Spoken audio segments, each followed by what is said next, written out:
via Zoom. Councilman Staley's joining us via Zoom and most of the staff. We would like to start by, excuse me, with item 1, approving the agenda. I'll entertain a motion for that. Mayor, I'll approve the agenda. This Councilman Ivy. Yeah, thank you. Do I have a second? Second.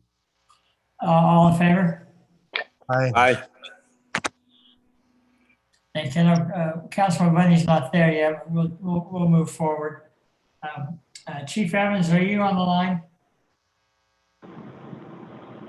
Okay. Yes, sir. I'm here. Okay, thank you. Discussion update on the CARES funding. My intent was there, council, was to pick your brain and let's maybe finalize something. Councilman Ivy had brought up some of those additional funds as for businesses and/or households. I'd like Chief Evans to address that. You guys can discuss it and see if there's any action you really want to take. Go ahead, Chief. Well, with the direction we received at the last meeting, we kind of started that ball rolling. There's a couple of programs out there, and we were going to tailor ours after. We're not sure exactly, and I know that City Manager Red spoke with Matt Liu, and we're not sure the need on the business side, and quite honestly, we're not sure what kind of response we'll get completely. There are a number of programs out there, and we've been posting those up on our social media. Dave's been doing a great job of putting information out there for citizens that have been affected by COVID. But we're still happy to stand those up. And so that was the direction that I heard out of the last meeting, and so that's still the way we're headed, unless you had some new ideas or some other direction you wanted us to go.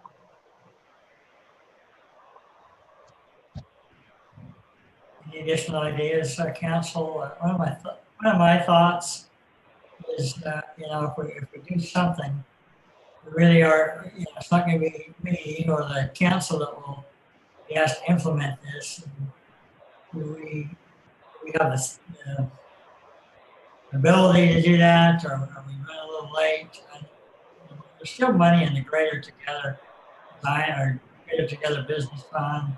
There's other programs. So, your thoughts, Council? Mayor, this is Councilman Ivy. I worked on just a briefing document from the information that I had, to just dropped it into the package just for general information and kind of some ideas that I had going forward. If it's okay, Mayor, I'd like to talk about that just a little bit. Absolutely. Okay. As you remember, the city received 2.5 million, and then it was reduced the last tranche by 11%. And in this packet, I won't go over it, take our time to go over it, but it's very specific in what we can use. It has to be for actions taken to respond to the public health emergency in respect to COVID-19. This money can't be used for any future considerations for future pandemics. And they were not accounted for in our last approved budget, and it has to be between March 1st and December 30th. But the one thing that I drilled down on that I wanted to find out was some of the dates in regards to what we had to work with. And we have until November 30th to expend the CRF funds provided by the state. After that date, the funds will be returned to the state for reallocation. And then they have to be spent by December 30th. And then, we talked a little bit about accountability, and I think we kind of talked about it. And I think that it's pretty common knowledge that we are bound to spend the money within the rules, or we have to repay it. Of course, that we would have to retain all the documentation and everything, just like we would in a normal purchasing situation. But what I'd like to talk about more specifically is some of the eligible expenditures that we could consider. This is strictly just a guide. I mean, it's something that I put together to open the discussion, and the council can decide where they want it to go. But drilling down on it after our last discussion, you know, we have a balance of around 330,000. I know that the big question that I have tonight is what we need going forward for our payroll, you know, what that might look like going forward, what we need for that. And I haven't put that into this tonight because I don't think that we really know what that number is. It's something that we kind of need to collectively agree upon. But the mayor did mention that the small business assistance, there's still, from what I understand, that we had 5 or 7 applicants and 5 were awarded out of our Greater Together Resilience Fund. Correct. Last April or May. Yes. And then, so that was one consideration, is small business assistance, and then, you know, public health that would be vulnerable, at-risk children, older adults, senior citizens, individuals with disabilities. And these grants, I was thinking about how to administer it because we don't want the city to be tied down to that. And I just had the thought that maybe we could utilize facilities functioning as advocates and care providers. And just some of the ones that I thought of is, you might remember Joni Lyman that was here last council meeting for the AOG, American Core Seniors. But her organization would qualify, and the Dove Center would certainly be a good candidate if we wanted to grant some funds. And then some others, the Learning Center for Families, the Family Support Center, Washington County Senior Citizens, Washington County Council on Aging, and then Meals on Wheels. Now, I did find out that the question I had last council meeting was whether or not we were entitled to give CARES funds to other agencies. And we are, that they just would be bound that they would have to retain their documentation just like we would. And then the other idea that I had, and I'm almost done here, now we can have a discussion, but the other possible idea that I had was putting money in a fund that could be held by Carrie Wheelwright in the treasurer's office and administered to qualified individuals and families. It would be a fund, payments for grants to individuals facing economic hardship to allow them to pay their utilities fees and thereby continuing to receive essential services. He does have a small fund that he administers there. He usually gets donations this time of the year for people that need those funds. I think that we could help with that. And then we have some CARES impact grants that we could have to discuss. Chief Evans, I'd like you to plug in on that in just a minute, but then the small business grants to qualifying applicants. And so those are just some of the big picture ideas that I had, but the last thing that I have on this list is it also includes any other reasonable expenditures. So we do have guidelines, but we also, has been left open-ended so that if we know something that would qualify that we need specifically in our community, then we can use it for that. But that's kind of the big picture, Mayor, of what I have, and the numbers that I plugged in was just kind of for the purpose of seeing what we have and maybe some ideas of where we could use it. But again, I did not consider any of the funds to be retained for sick leave and payroll, things like that. Thank you, Council. Any discussion items there? Gentleman? I guess my question is to Chief Evans. I thought we couldn't use it to pay utility bills.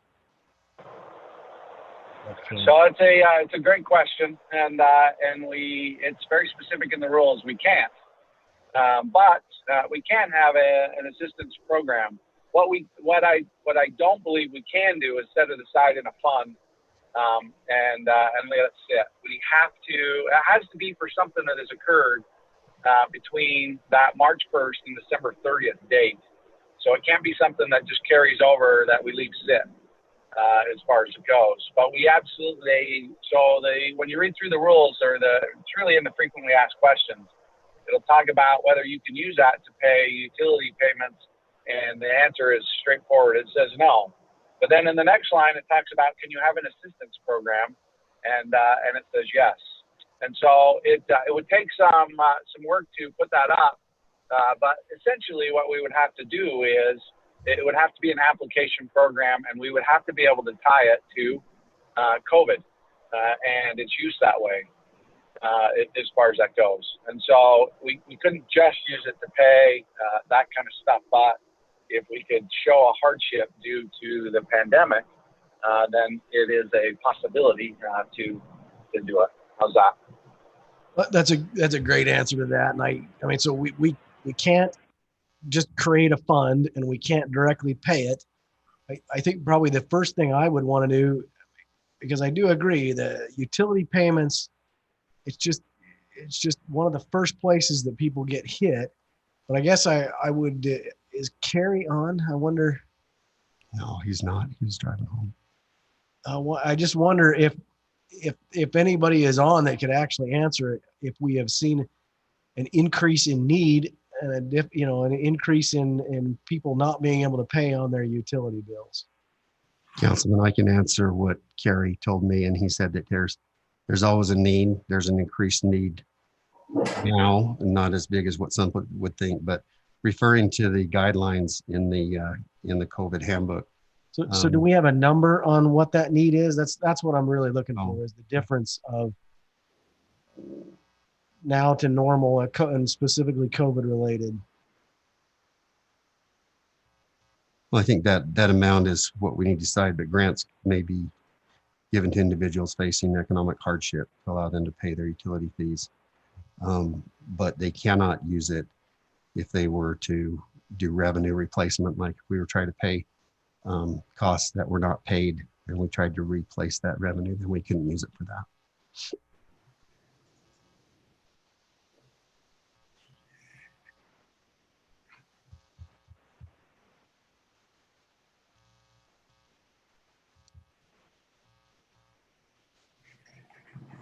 Any other discussion?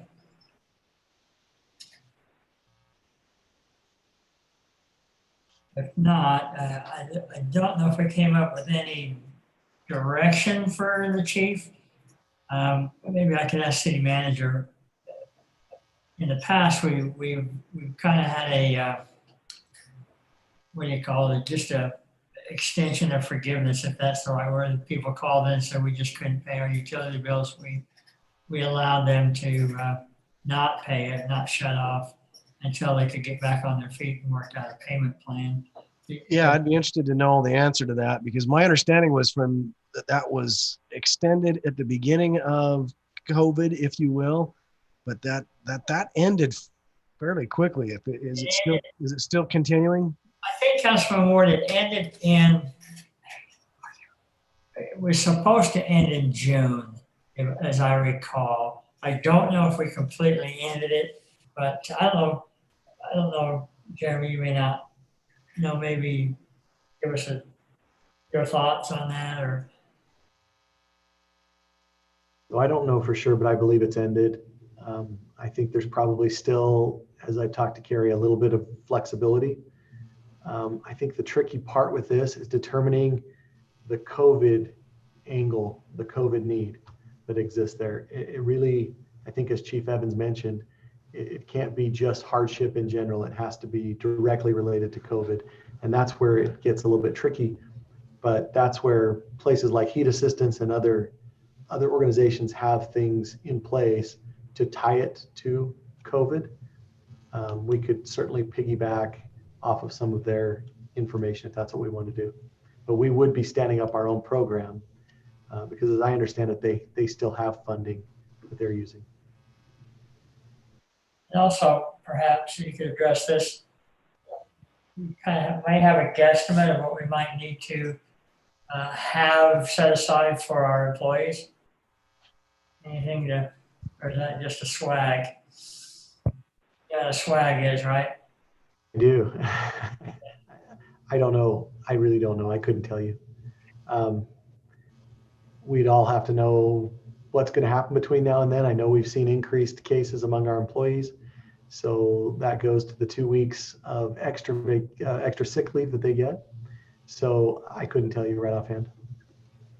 Chief Evans, can you maybe jump in on that? We talked a little bit about that at our last meeting. Have you had any thoughts on taking a stab at more numbers for sick leave for employees? And I apologize. I didn't know that was there. I thought you would had set aside the 100,000, so I thought you had kind of screwed that down. Otherwise, I absolutely would have worked through that. But the number I can give you that we do know is it seems to me, and I don't have it sitting in front of me, but it seems to me in those first 2 months, it was around 46,000 in employee expense. And it was pretty mild on us in those first couple months. And so I would expect, we held that through a good share of the period until this last month, and probably what I would expect from here through December, which is where we're, of course, in that uptick. So we had that in that first stage for, I think that was a 2-month period, and it was 45 or 46,000 was the total employee expense. So you're feeling pretty good about where we're at this point then? Yeah, I think that, and there's been a few others. Public Works came and asked for some more equipment. One of the things that we didn't really think about a lot of, so like our sewer system, some of the information that they're putting out now statewide tells us we're not doing it in southern Utah. They're doing it in other parts of the state, so we're picking it up. They're testing the sewer water, and that's giving them some ideas, especially in areas that they're not doing a significant amount of testing, and tells them how prevalent the virus is. Well, of course, our staff is in the middle of taking care of all that equipment, and they have PPE, but probably not the level of PPE that we would like to have them in now. And so there's been a few little things. Now, that kind of stuff isn't going to, hit up into the range of the 200 or 230,000 that is there. But again, too, there's another piece to that as well, which we haven't added in all the other employee expenses that we could, or that other cities have. So we're confident that we can take care of every dollar that's on the table that has not been truly spent on one of the projects that has been identified, that we can use that for employee expenses that are outside of that as well. And that is not a part of that $46,000, because we haven't even tried to calculate that by putting in the hours that people are spending currently, as far as with regards to response to the pandemic. Well, I guess is in regards to some of the other issues and needs that we've kind of talked about, I guess I'm reluctant to press forward without having identified a specific need, especially where it sounds like there are other resources that are still funded. So we're quite short. We're quite late in the game. We would really have to move fast and really set up some programs and set some things up here. I'm a little bit reluctant to put the screws to staff to try and do that without having previously identified a need that's kind of ongoing, that's not able to be reached by some of the funds that have already been allocated to other entities. Is Mr. Liu on? Maybe he could address some of the small business needs. It's an interesting question in the midst of the pandemic. City manager and I have had the discussion as well with Carrie Wheelwright. Our sales tax is going higher than it was last year. And as you know, the last 2 years, our sales tax have increased at least $500,000 each year from the previous year. So as I've gone about and visited with some of the business here locally, they've adjusted because, like everyone else, they're not sure what the new normal is. So they're adapting to the circumstances, and they're still, pretty comfortable, pretty happy, pretty successful in what they're trying to do as far as keeping their business running and keeping the business open. When we did the Grid Together Fund, and Councilman you mentioned that we as a city had a total of 7 applicants, of which we funded 5 of them. of a total of about just under what we committed to, about almost 77,000 in that fund. So if we're looking at doing something like that now, I'm not sure if, one, we have the time to do it as far as logistically, because of announcing it, collecting it, sending it all out, and making sure checks are all out, by the end of the year. So I'm comfortable with suggesting that our businesses are doing fine, especially with the time we've got here the next, month and a half. Now, what might happen the first quarter, the first half of 2021, like I said, I think someone mentioned about a crystal ball. We're not sure what that might look like. But as of right now, I think as far as the small businesses are concerned, they're doing fine. Thank you, Matt. Chief Evans, this is Councilman Ivy. So you would be very comfortable in being, or you would feel good about using the remaining balance for the needs within the city. And, if that's the case, I'm okay with that, because if we benefit the city, we benefit our residents. And I'm good with that. If you're thinking that we need to keep that money for the items that you mentioned, then I'm comfortable with that. What would you clarify that again for me, please? Absolutely. I think we're extremely comfortable that we can absolutely use every dollar that's on the table for various things. There's still some ideas and programs that people have come forward with, like I mentioned, some things that we didn't account for or that weren't thought of, or honestly that we've seen some other cities use some of that for. But so there's a few little things that way, but yes, like I said, there's a whole nother piece of this with the employee expenses that we haven't even tried to scratch or include. And of course, that was on purpose, as we were trying to make sure that we took care of all the projects that were really needed to be handled within that. And so, yeah, I agree. It absolutely is a benefit to the community. And it's, of course, programs that we needed to do and would have had to do anyway. And so we're able to use this funding mechanism to do that.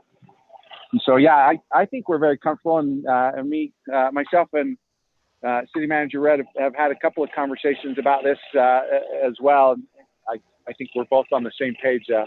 We're really comfortable that we can take care of that funding there that we have on the that's still left, and do so in the right manner. As far as we keep hitting on that employee expense that we're not really sure how big that pot's going to be come December, and so doing it such in a way that we still are able to cover that. And then, maybe a project or two that are there that we can roll in at the end of the day, if we don't need all of that for what we're going to see with regards to sick leave and issues of that nature. Mayor, can I make a comment? Do you have any grants in mind that you would like to see come out of this remaining balance? Any specific grants? I think the grant piece is extremely tough at this point. I think to do it, because we still have to, and you hit right on it when you mentioned the money has to be spent. Now, when it talks about money being spent, when you look in the rules with regards to that, it's not just sitting to the side. This is services delivered, funds, received, all that kind of stuff. And so to get a grant program up and be able to get that information in, and then give them that funding and let them actually acquire what they would need to do that by December 30th. And as you mentioned, the state deadline's November 30th.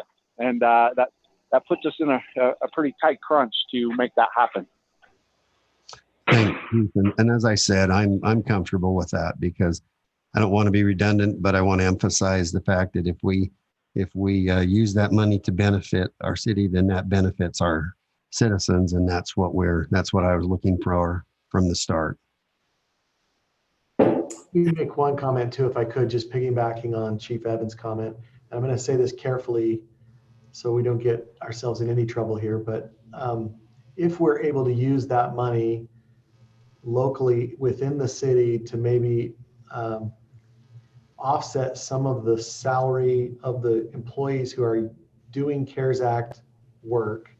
That could potentially free up some of that money in the first quarter of 2021 that we might need, that Matt Lou talked about a little bit. We don't know what's coming, but we can use it within the city to the end of this year and then potentially free up city funds that might be able to be used if we decide to go that route the first quarter of 2021. So it sounds like to me by next council meeting, we'll have a list of all the things that we've accounted for that qualify for the CARES Act, because that's the end of the month and we got to have it done anyways. So if we have that list and just shows all the items that we need in the city as far as time spent, looks like we'll have it all figured out. Yeah, if I could recommend, I think we follow the counsel of those who are directly involved with it, our city manager and our and Chief Evans. I trust what they're trying to do and what we're trying to accomplish. And I think at the end of the day, it will accomplish helping benefit our citizens where we can. Roger Bundy just texted me, he wasn't feeling well, so he won't be able to attend, so I'm trying to zoom in and participate in that manner. So if there's no other additional information on that or comments, I'm going to move on to item 3, discussion of the proposed Long Valley Trails application, Z-20-17 Planned Community Development, located approximately 3,000 east and 1,600 south, applicant Brennan Family Holdings LLC. Why don't we start with Jim, if you would like to maybe just come up and then there we go. And then council can fire away with any questions. Greg Hodge, planner from for D.R. Horton, and you met Dawn last week, so they're here again today, and I think there's a couple of other members of their team that are monitoring and on this. So if there's additional questions from them, we can go out to them. Let me give you a quick, I'm going to pull this down so you can hear me if that's all right. You've had the booklet, the Bible, if you will, for several weeks now. It's some probably confidence in it. Huh? Putting some confidence in it and calling it the Bible. Yeah. It may seem like this thing's moving fast to you as a city council, but we're going on year 3, aren't we, Mike, on this, working out the details. This has been a complex project from a road utility land use process. Had different builders involved. This is probably plan 7 or 8 that we have. And, you know, the plans changed. My plan was different than Ivory Holmes' plan. D.R. Horton's plan was different than both of those. What's the best plan? I guess the best plan is what works for the builder and their buyers. And I have extreme confidence D.R. Horton, being the largest builder in the country, second largest builder in the state of Utah, know what they're doing.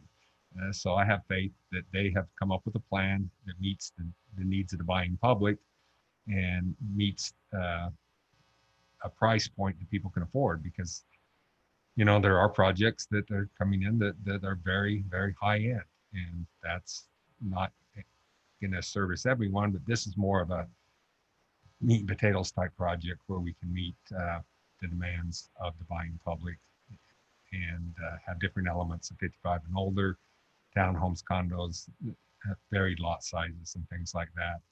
They can meet. We have a lot of amenities, and we'll bring a map up here in a minute that shows each individual lot. Don't get hung up on the lot, because we're doing a bubble plan at this stage. Then we'll come in with a preliminary plat and go do then construction drawings and final plat. So you'll see us again and again and again with, at each step, a higher level of detail. We'll bring up a map that has a higher level of detail than we're really asking for tonight. But the reason I'm bringing that up is to show you more details on the amenities so you can see what we're planning. We anticipate the demographic of this to be typical baby boomer generation that has been the typical buyers in the area. But we also understand that the younger families and things are buying more and more. And so the amenities for sure are more geared towards what the past has been and the future changes. We can easily change and go from one type of amenity to another, i.e. soccer fields or play fields, things like that. We have a lot of children. That center park area is 1,200 feet wide in places. It's hard to see on the scale of what we're doing. That would probably be the biggest park in the city once it's developed and done out. And it's over 3 miles long. So it's a tremendous amount of area with the potential for a tremendous amount of amenities. Right there where he just circled, just above pod 18, to the right of pod 17, we laid that out today to see we can get 3 or 4 soccer fields in there, for instance, if that's where the demographics take us. So we have over 9 miles of trails, and that's why it's called Long Valley Trails. That's a huge part and focus of our project. So I don't want to spend a lot of time going into it. I'd rather take time and answer your questions if we could. But there again, it's a plan developed by the largest builder in the country, second largest builder in the state, to meet needs of the buying public. And like we said, they're going to come in and build inventory, which is unique to our area. So people can come in and pick a home ready to be built, and not just pick a plan or pick a dream. They can come in and actually buy finished product. And that's gonna help the affordability because of the economy of scale, and it's gonna help with choice, because you'll be able to see what you're gonna buy and not have to rely on a model home and modify it. So if you have any specific questions, that we can go do it. I can go into the amenities now. What is the area you'd like me to focus on? I have just a couple of questions, but if you don't mind, Jim, is Barry Blake online? My question that I wanted answered before this is whether or not we have a master plan park out there. Yeah, we've been working with Barry. Barry at the 10,000 foot level or the 5,000 foot level we're at now, he's very amenable to having part of these parks to be public. He can't commit to them being public till we dial it down to the details, so he knows that the restrooms meet the standard and those things meet the standard.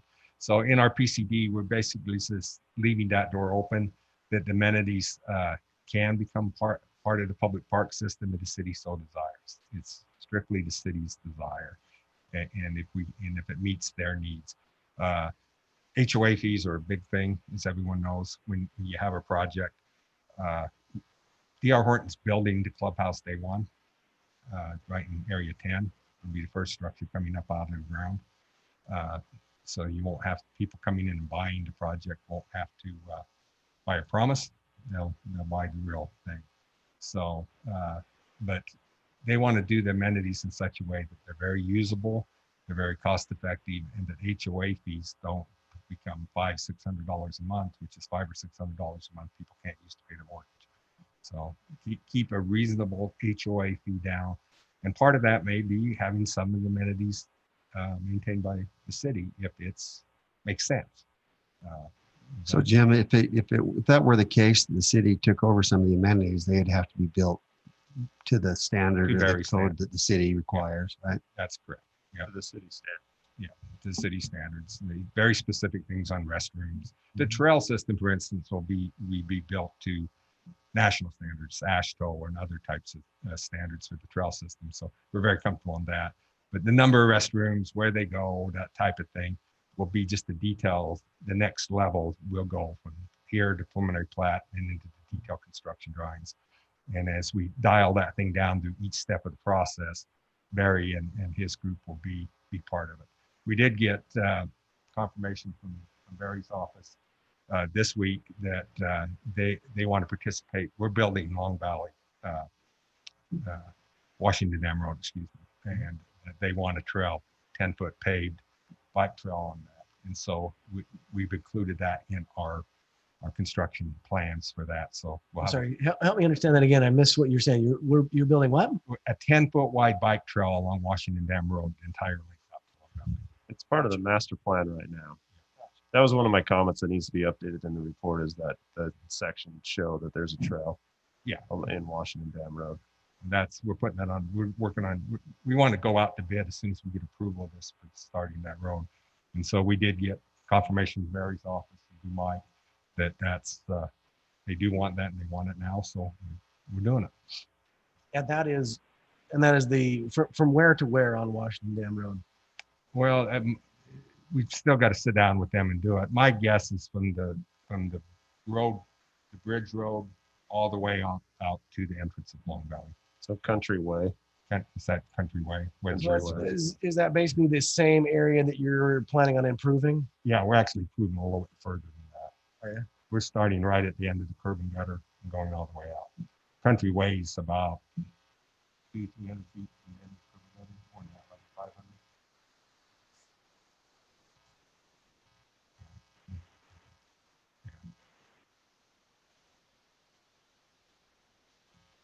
Okay, it's hard to hear me. Sorry about that. Yeah. Well, I'm comfortable with it if you're comfortable with it. So yeah,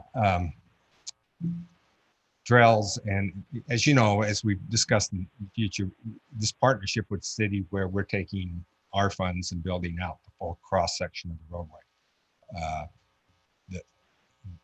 In exchange for them putting the water line in it, for instance, is just a partnership we worked with, because then we get a full road. You get the full road built now and completed. It benefits our project because that's not a very nice road to try to access our project, and it will be a very nice road when we're done.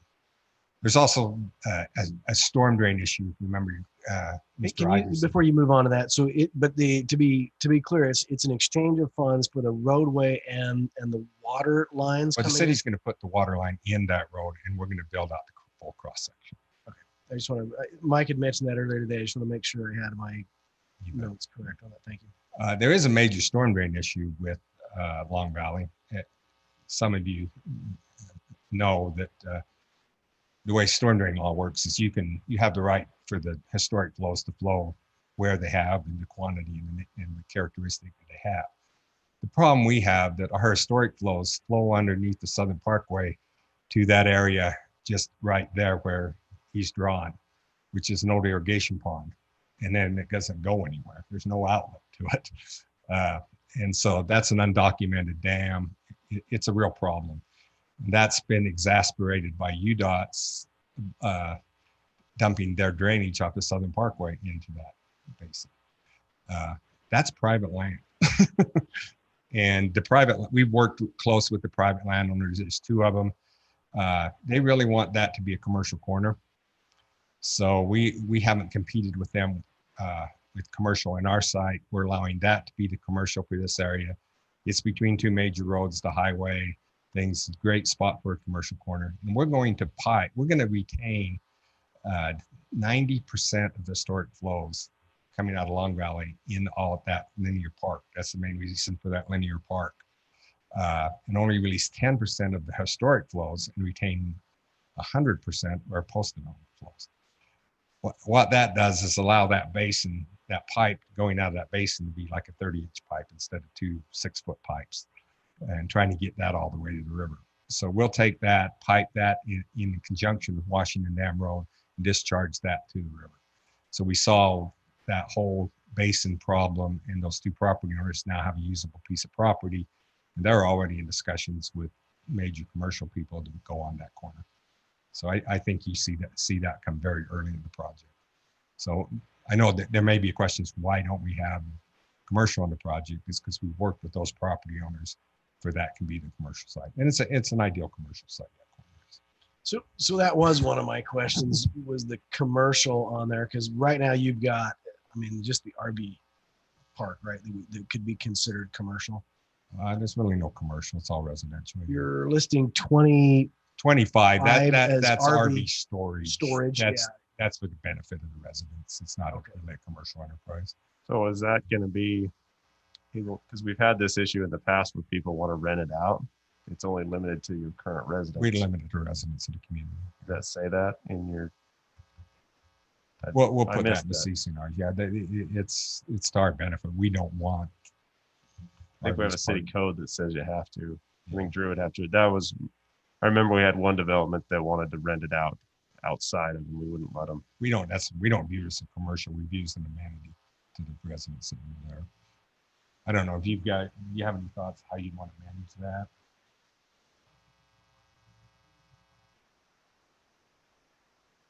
Yeah, so it'll be owned and governed with the HOA. Okay, There's never an intent to so be there is commercial. no commercial in the property here, and you're saying that you're doing that in conjunction, because it is it's a large piece of the city, Mm-hmm. and so you're doing that so as not to compete with this other property and the other. Yeah, we have to get an easement to them for our pipes, and so we have to work hand in hand with those property owners on the other side of the Southern Parkway. And if you look at that piece, you've got Washington Dam Road, Long Valley Road, and the Southern Parkway, creating a triangle there. It's a perfect place for a commercial piece right there. Yep. Drew, can you show me the zoning for that area? Yeah, the general plan.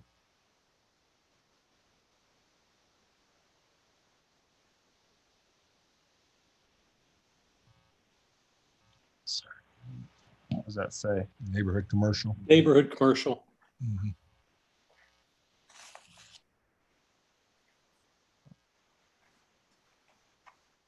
Well, and the other thing to notice is off of 3650, can you zoom down through to the 3650 area?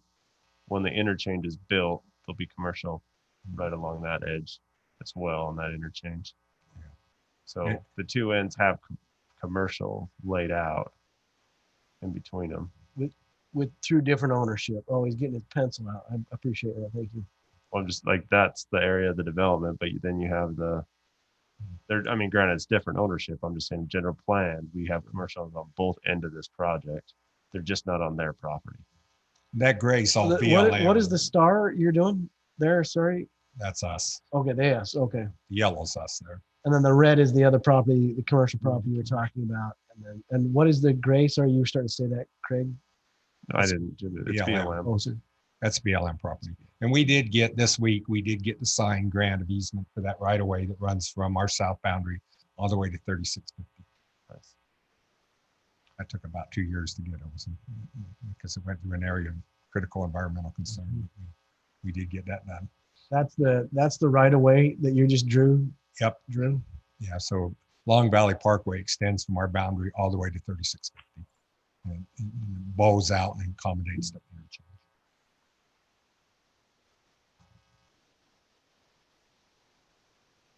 And I think there's been some movement. Mike can address it. That the time frame of 3650 is probably going to move up, going to come quicker than what we originally planned because of the temple and some other things putting pressure on traffic. I need some artistic input on what that last two marks were. What am I seeing? My pencil got stuck and it won't let me finish. I was going to write ROW for right away, but it's just too tight and it's just not letting me finish. But thank you for asking. It's a T. Just let it go. I was fascinated. I couldn't give my attention back to our presenter.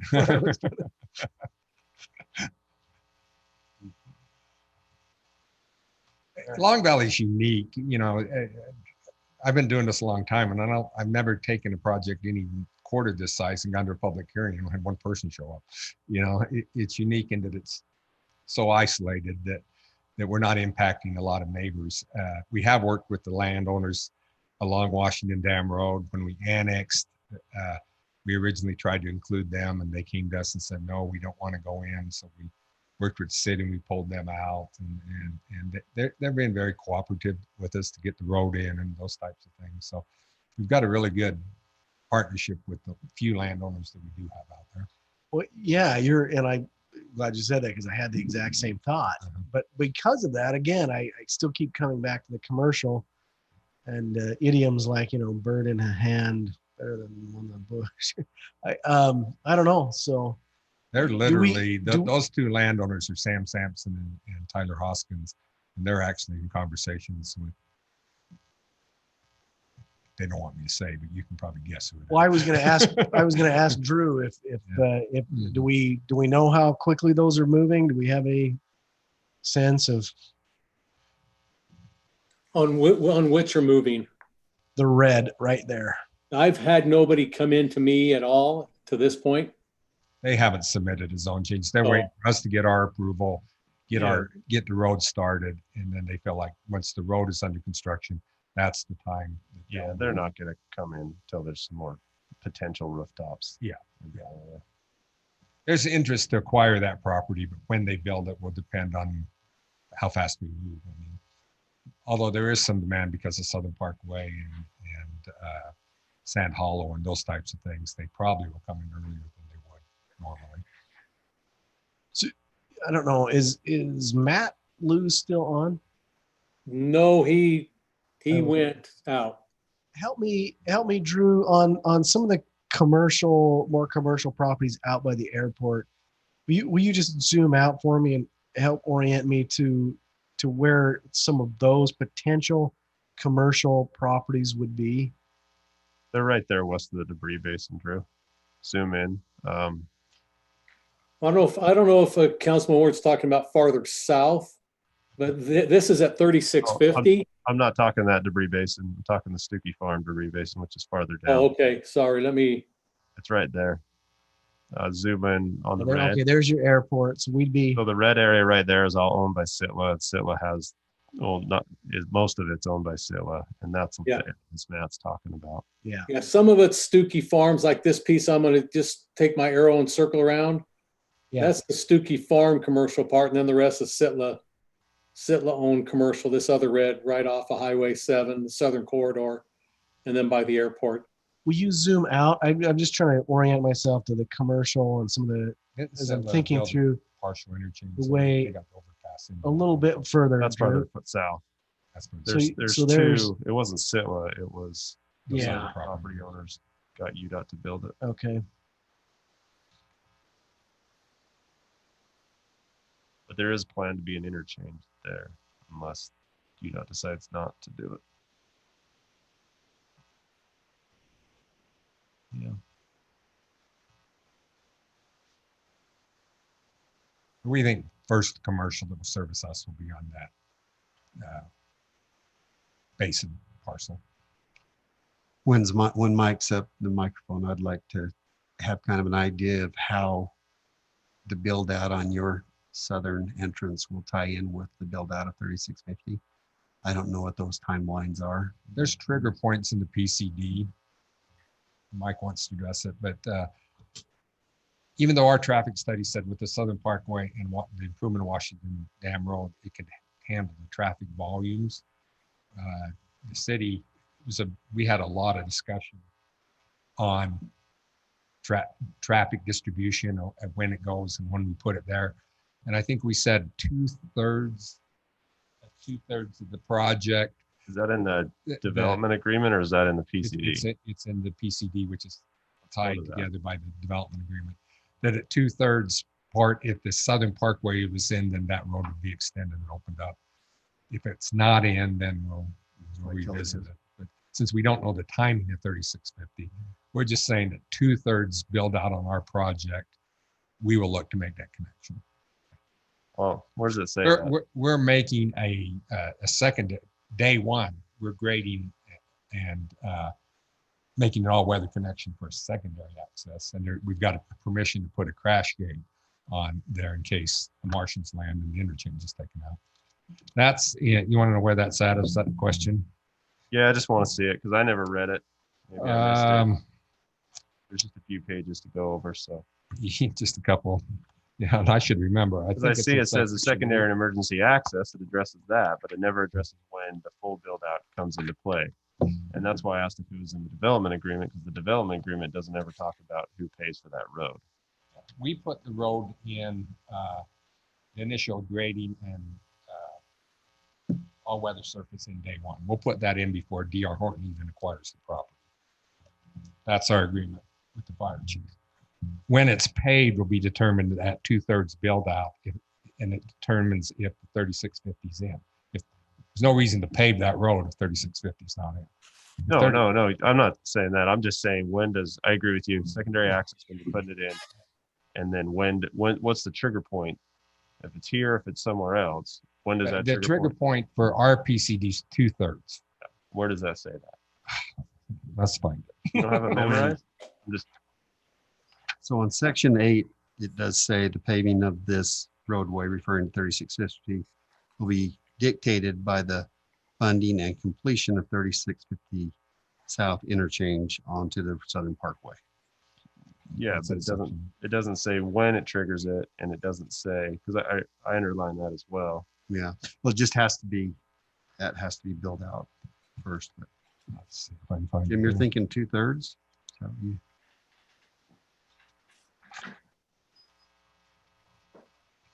Yeah, section 10, In the page traffic 1. study. Yeah, section 10, page 1, Long Valley Parkway extension.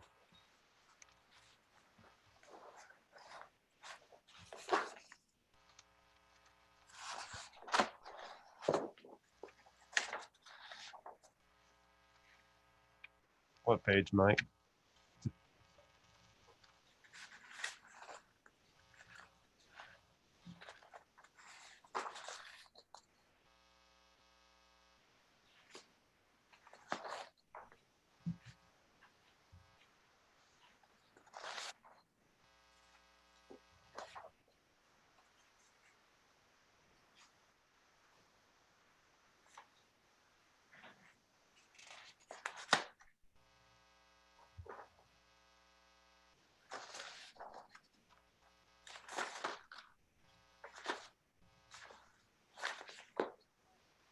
Also addressed in section 14, page 1 in the offsite roads.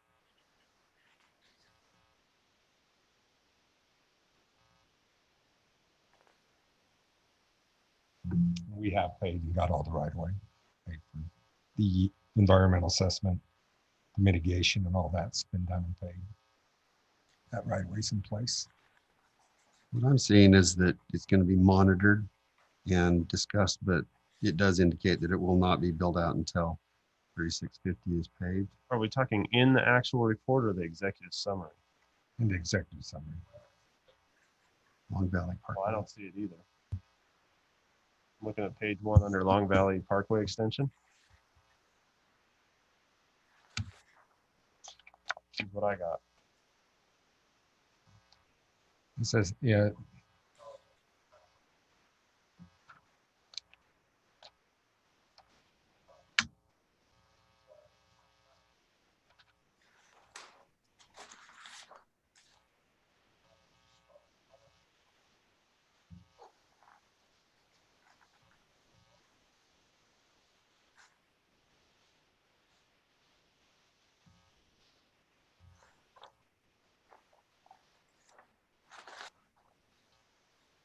That's in the actual traffic study. Yeah.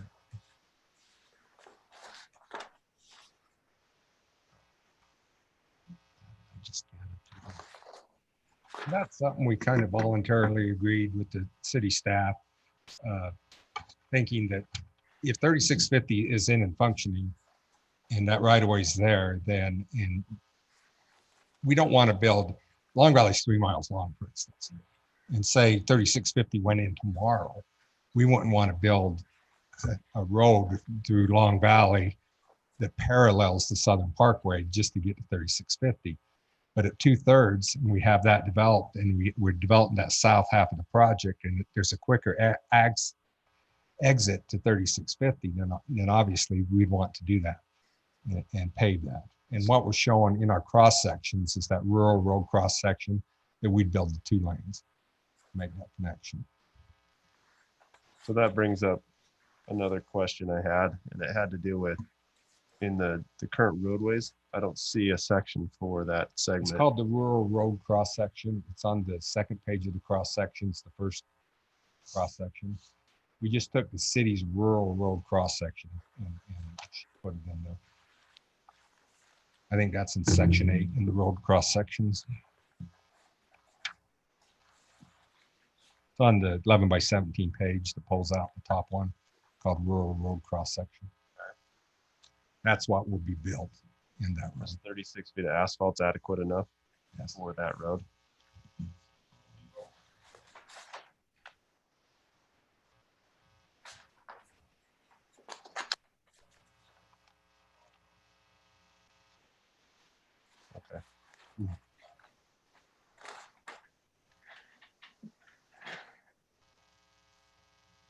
If, say, some reason the BLM decides to sell that land and all of a sudden it becomes developable, the remaining piece. You got room for a 5-lane road in there if you needed it. So while we're on But it, it won't be sold because it's an area of critical environmental concern. It's got bear claw poppy all over it. in the maps, you have a 59-foot right of way. We've now eliminated that. We don't have it. So we need to update these maps. That was from a prior iteration. And the only thing difference was the trail was in the right of way. We've now taken the trails into the open space corridors along those roads. What, I guess I had questions on, I guess you don't need as wide of a road in the middle, you just needed to get into the They're center. actually real close to the cross sections in Sienna Hills, although they did squeeze 2 more feet of asphalt underneath. So there's a little wider asphalt width than we're using. Why'd you let them do that? Huh? Why'd you let them do that? It's tough. I had to get here before you sooner or later.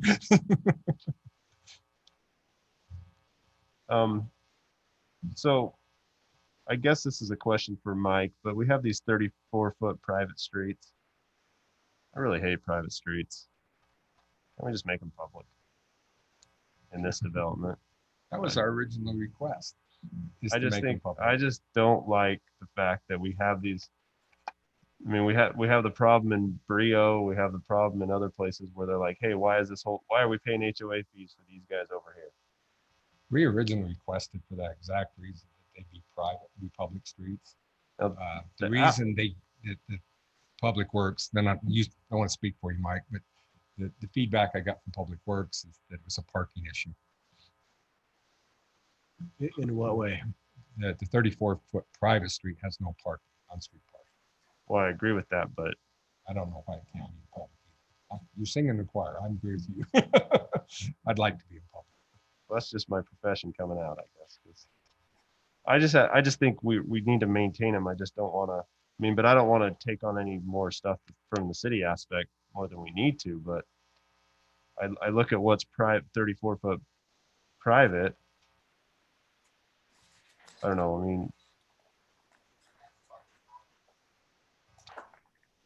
I think the sidewalk was a big issue. But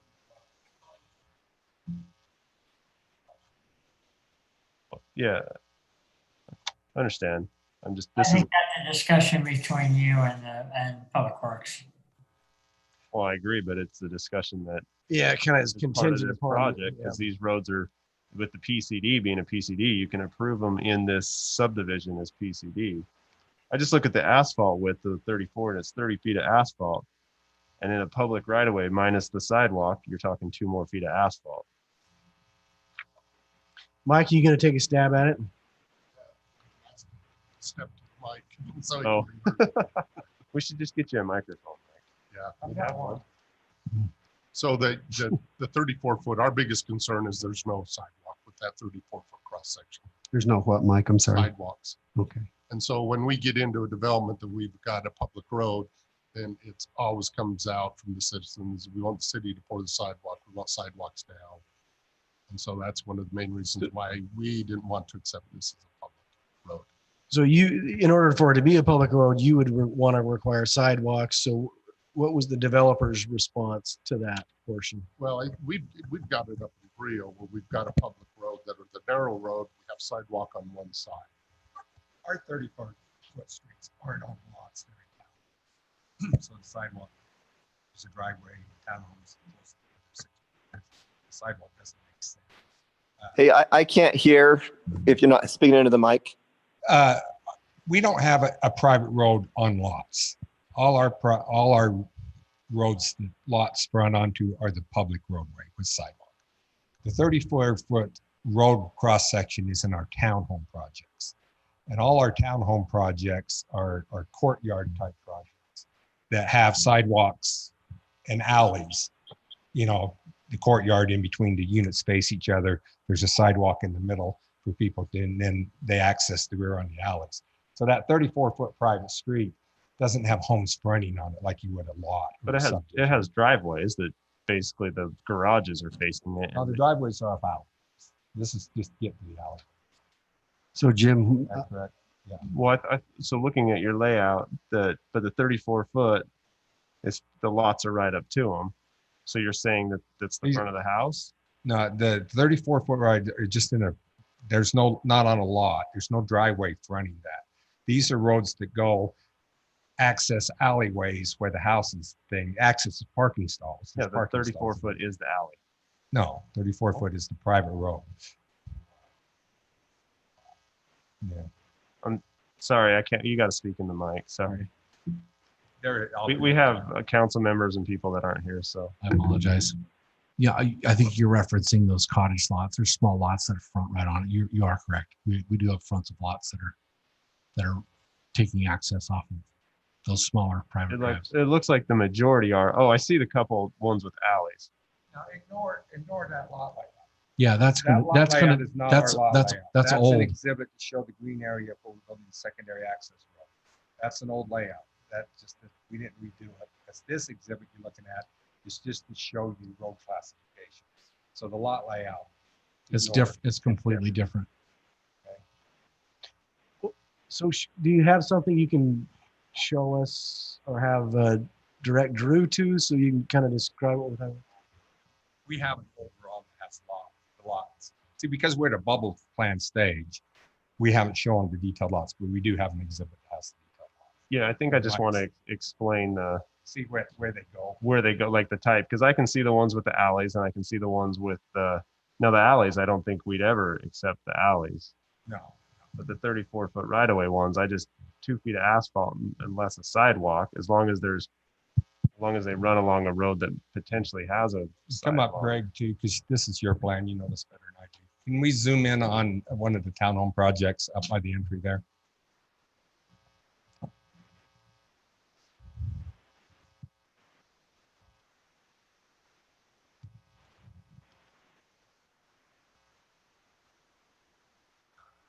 And this one's not in our packet, I think. We brought this tonight when we started talking about amenities. This has a level of detail that we're not at in the PCD, but it's helpful in this discussion. We're not asking for individual lot approvals. That comes in next. Yeah, and I understand that, Jim. So I'm just trying to get an aspect of where these 34. I'm just looking at the ones that were presented to us. Yeah. before we get too far away from the topic, I want to talk about the private streets. They're just the roads that access it. It's been my experience that a lot of people that buy in these developments, they don't realize that they're required to maintain a private street.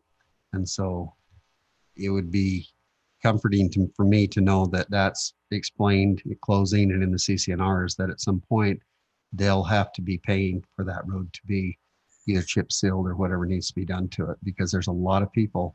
I can think of 3 different developments over the years that they've reached out and said, this isn't right, we didn't know this. Well, their due diligence, they should have known it, but they didn't. The way we've handled that in the past, Sal's put a plat on the final plat.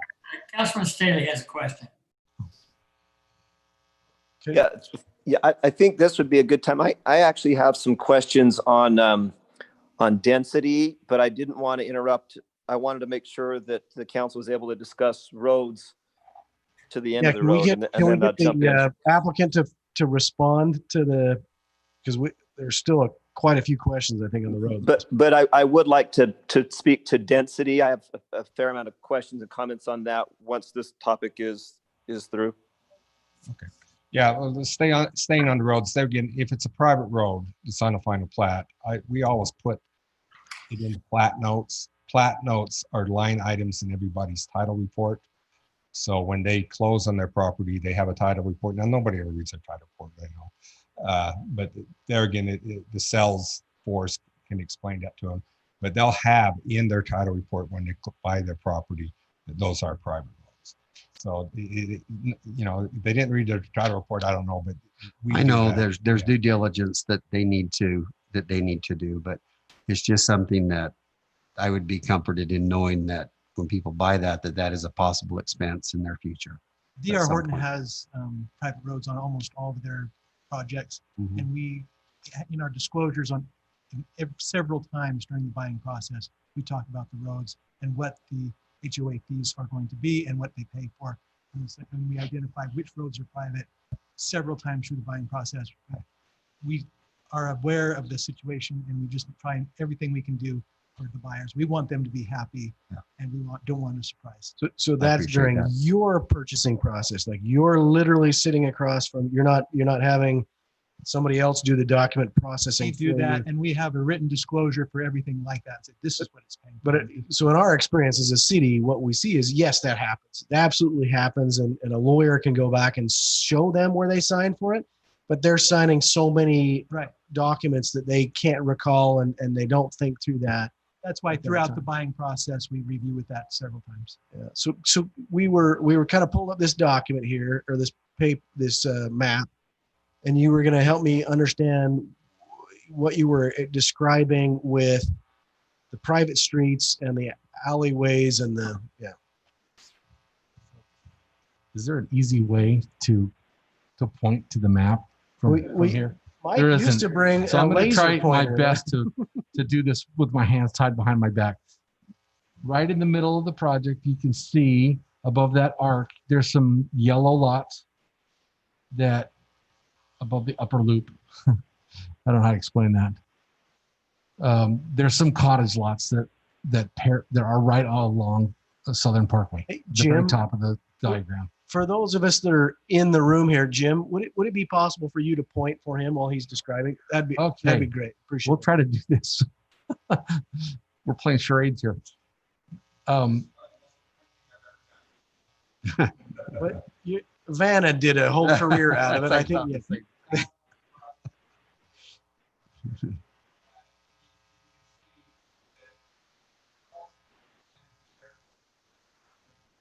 That's correct.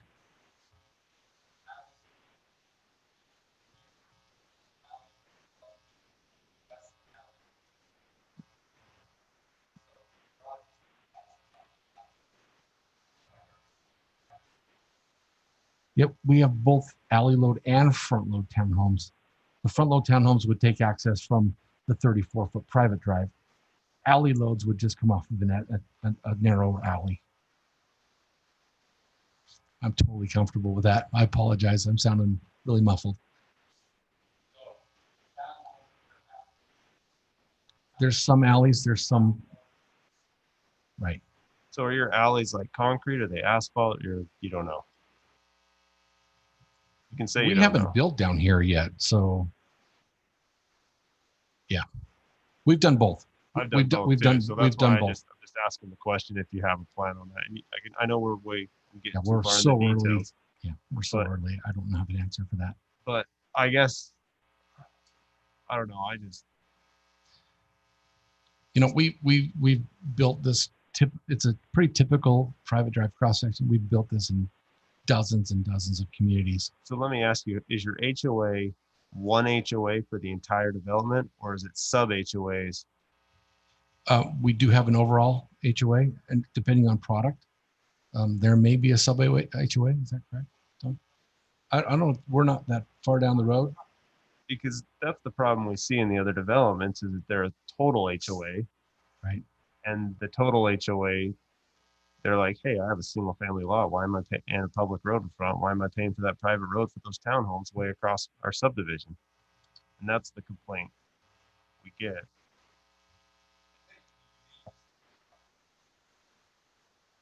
We have one builder on the other one, and we get the same complaints. I personally think 2 feet of asphalt minus a sidewalk doesn't matter, but I mean, Mike, you think we need it as private? I don't know what the decision has been, but in our previous ones, we've had HOA and then sub HOAs underneath, depending on what area they lived on, if there were different amenities in there. Because your townhome is going to be a higher HOA than your single family. So you're not going to have the same HOA fees for a townhome than you are the single family, because they're paying for their roofs and their siding, their upkeep and their landscaping, where it will be different in the single family. So they'll need sub HOAs to account for that. So you'd have a master And then you'd have It's generally the individual. way we haven't discussed it yet, so I don't know what our plan is, but I would assume that was the plan. So what do we need to do? Do we need to bring staff forward to kind of talk about their objections to determine if we can come to a kind of a consensus that we're make some compromises or? Hey, Doug, or Councilman Ward, and maybe I can jump in on this topic, and I think it ties into the roads. Real quick for Jim, can you tell me the size, the medium, what you describe as medium lots? What are those size lots? They vary. They range from 50 by 110 to 70 by 110, so 5,000 to 7,000 square feet, 7,700 square feet. Okay, and how many of those lots are there? Let me pull the chart here. Sorry. That's okay.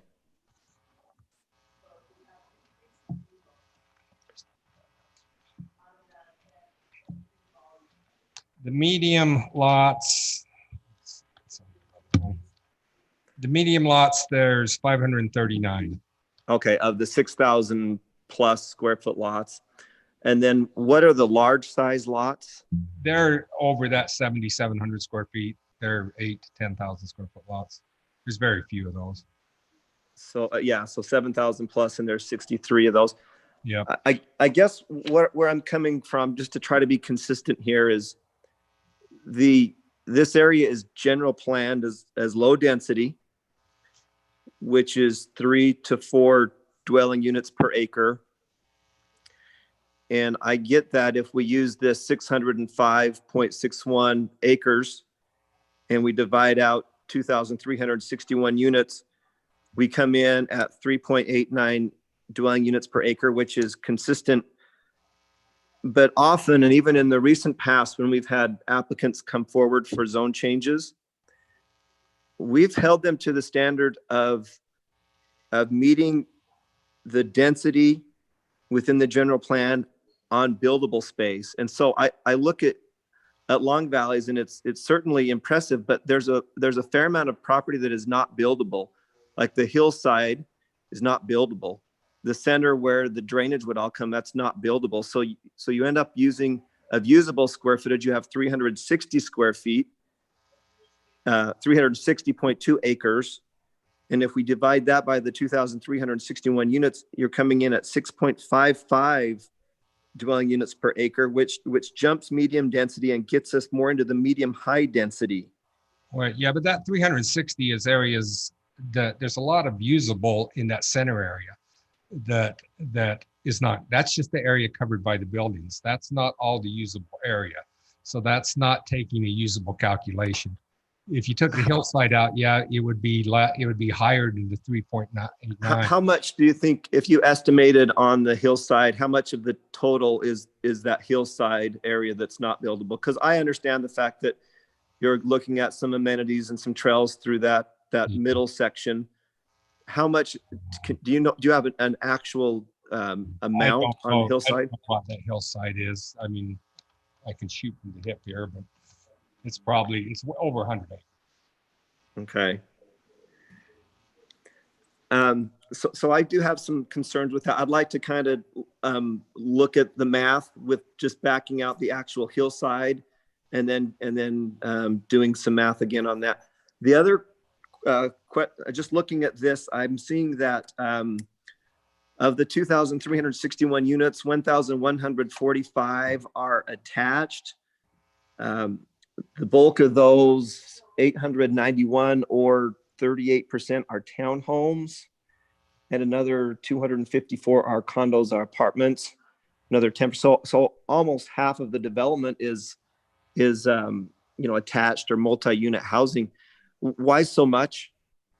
We're trying to meet the market trends in affordability as we continue to prices continue to escalate and go up. We continue to lose a big portion of the buying public. The trend right now, I think you've seen in your city, and I've seen everywhere in the county, is that we're moving to more townhomes, and it's because of an affordability issue. We think that trend will continue. We've looked at a lot of projects. I've been through master plan developments from Florida to California. This is very, very, very consistent with those types of product.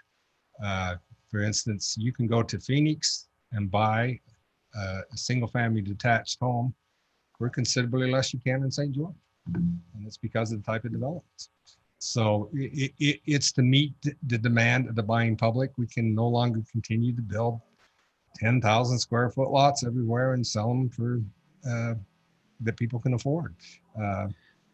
We got into this when we hit the recession in 08, because all we could get approved, not so much the Washington, but St. George, for instance, was, everybody wanted 10,000 square foot lots, quarter acre lots. But with the cost of development, the cost of fees, the cost of impact fees, cost of building materials, to try to keep the cost of what people can afford, we're moving to different product types. And that's not unique to Washington County, that's nationwide. And we're trying to provide a product that meets that nationwide trend in an area that doesn't impose upon neighbors and their type of lot they have. We're isolated. We can come in here with the type of developments that are being built throughout the United States and meet a demand without ticking off all the neighbors, because they're on 10,000 or third acre lots. It'd be hard to go out in the middle of Washington Fields and put a 5,000 square foot lot. The people aren't going to be happy because they're living on a quarter or third or even a half acre lot.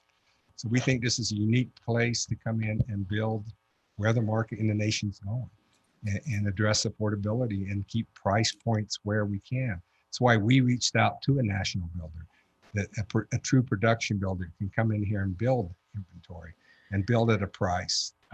I'm a firm believer on market-driven affordability. When we try to manipulate affordability with regulation, it usually doesn't work. It just makes more bureaucracy and less success. So I appreciate the answer there. And I'm at this point, I'm going to ask that Councilman Staley yield the floor. There was a conversation going on about the roads and it was unsettled.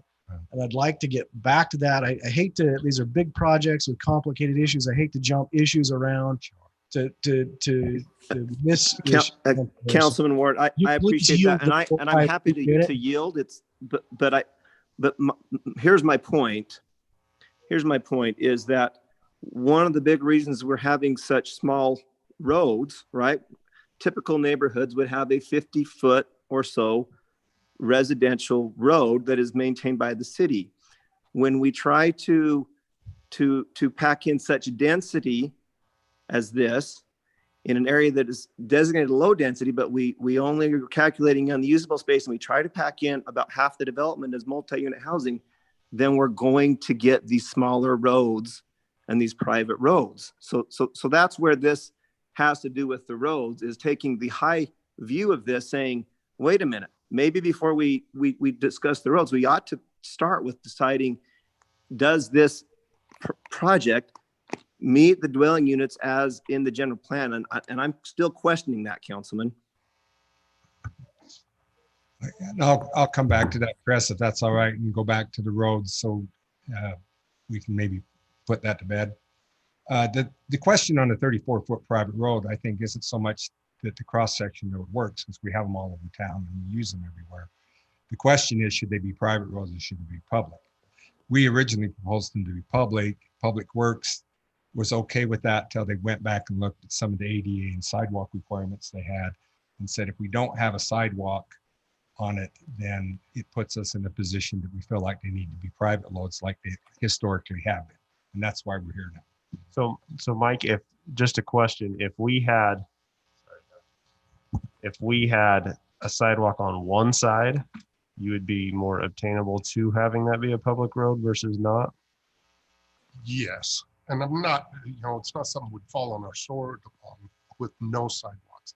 Where this is a PCD, and everybody coming in here is going to understand that up front. Where we have our problems is when we come in and we have a small development, there are independent builders building in there, independent people selling the homes.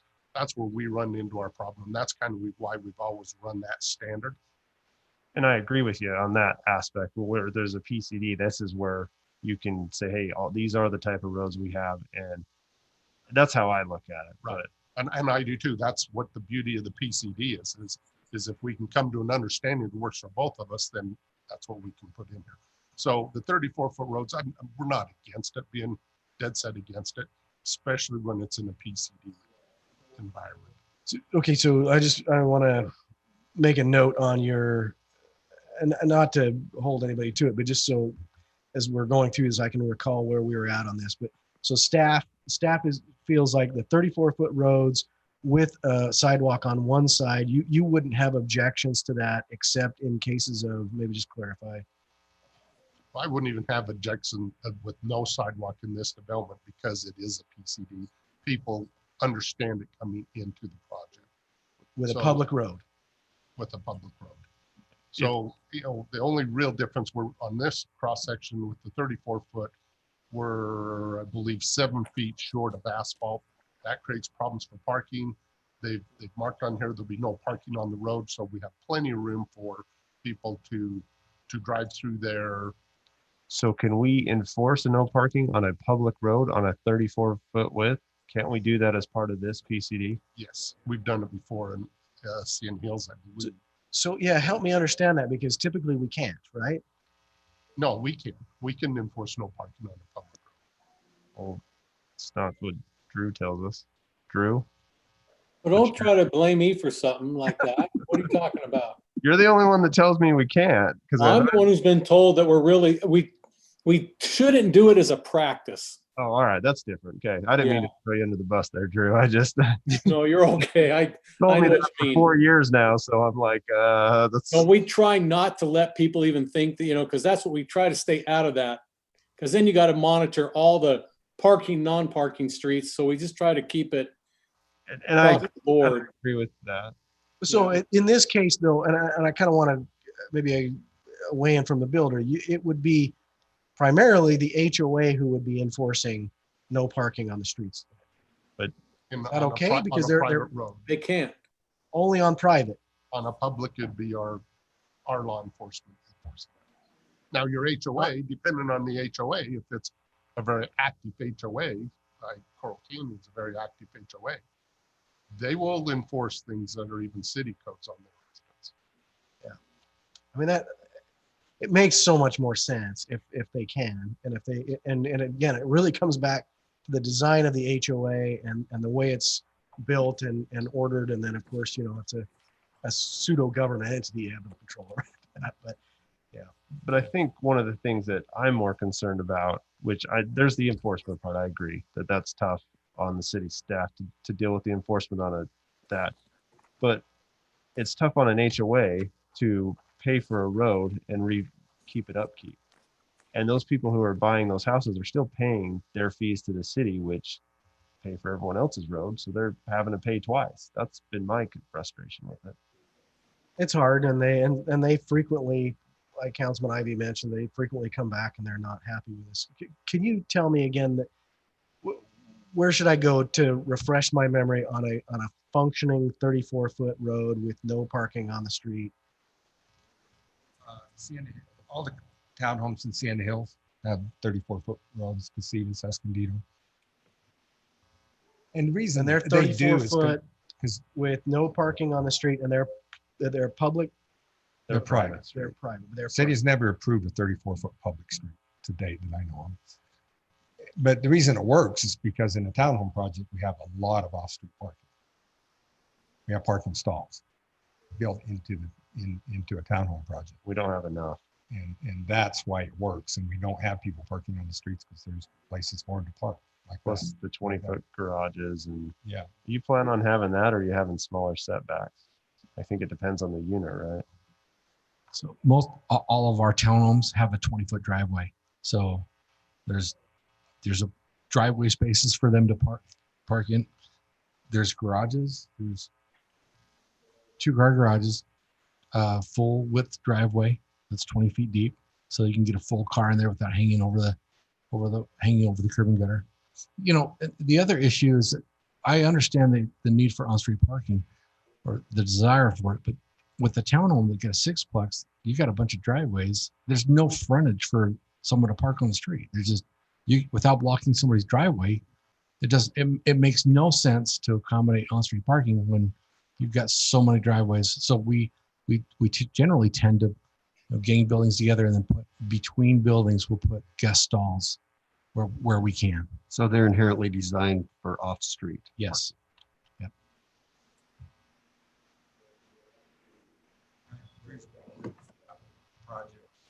Yeah. 34-foot private Yeah, I've been street. looking at those. Thank you, Drew. And you can see. So If if parking's planned for, like in a residential neighborhood, there's driveways in the street. That's the two places to park.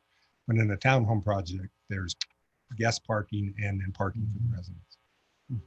So is there any, I'll admit, I don't have this memorized yet, but I'm working on it. Does it say anywhere in here that, I guess it probably doesn't, the required parking that's different from the city code on a townhome project, or we're just meeting the city code You on say the we meet townhome? the city parking requirements. It says that in the design standards.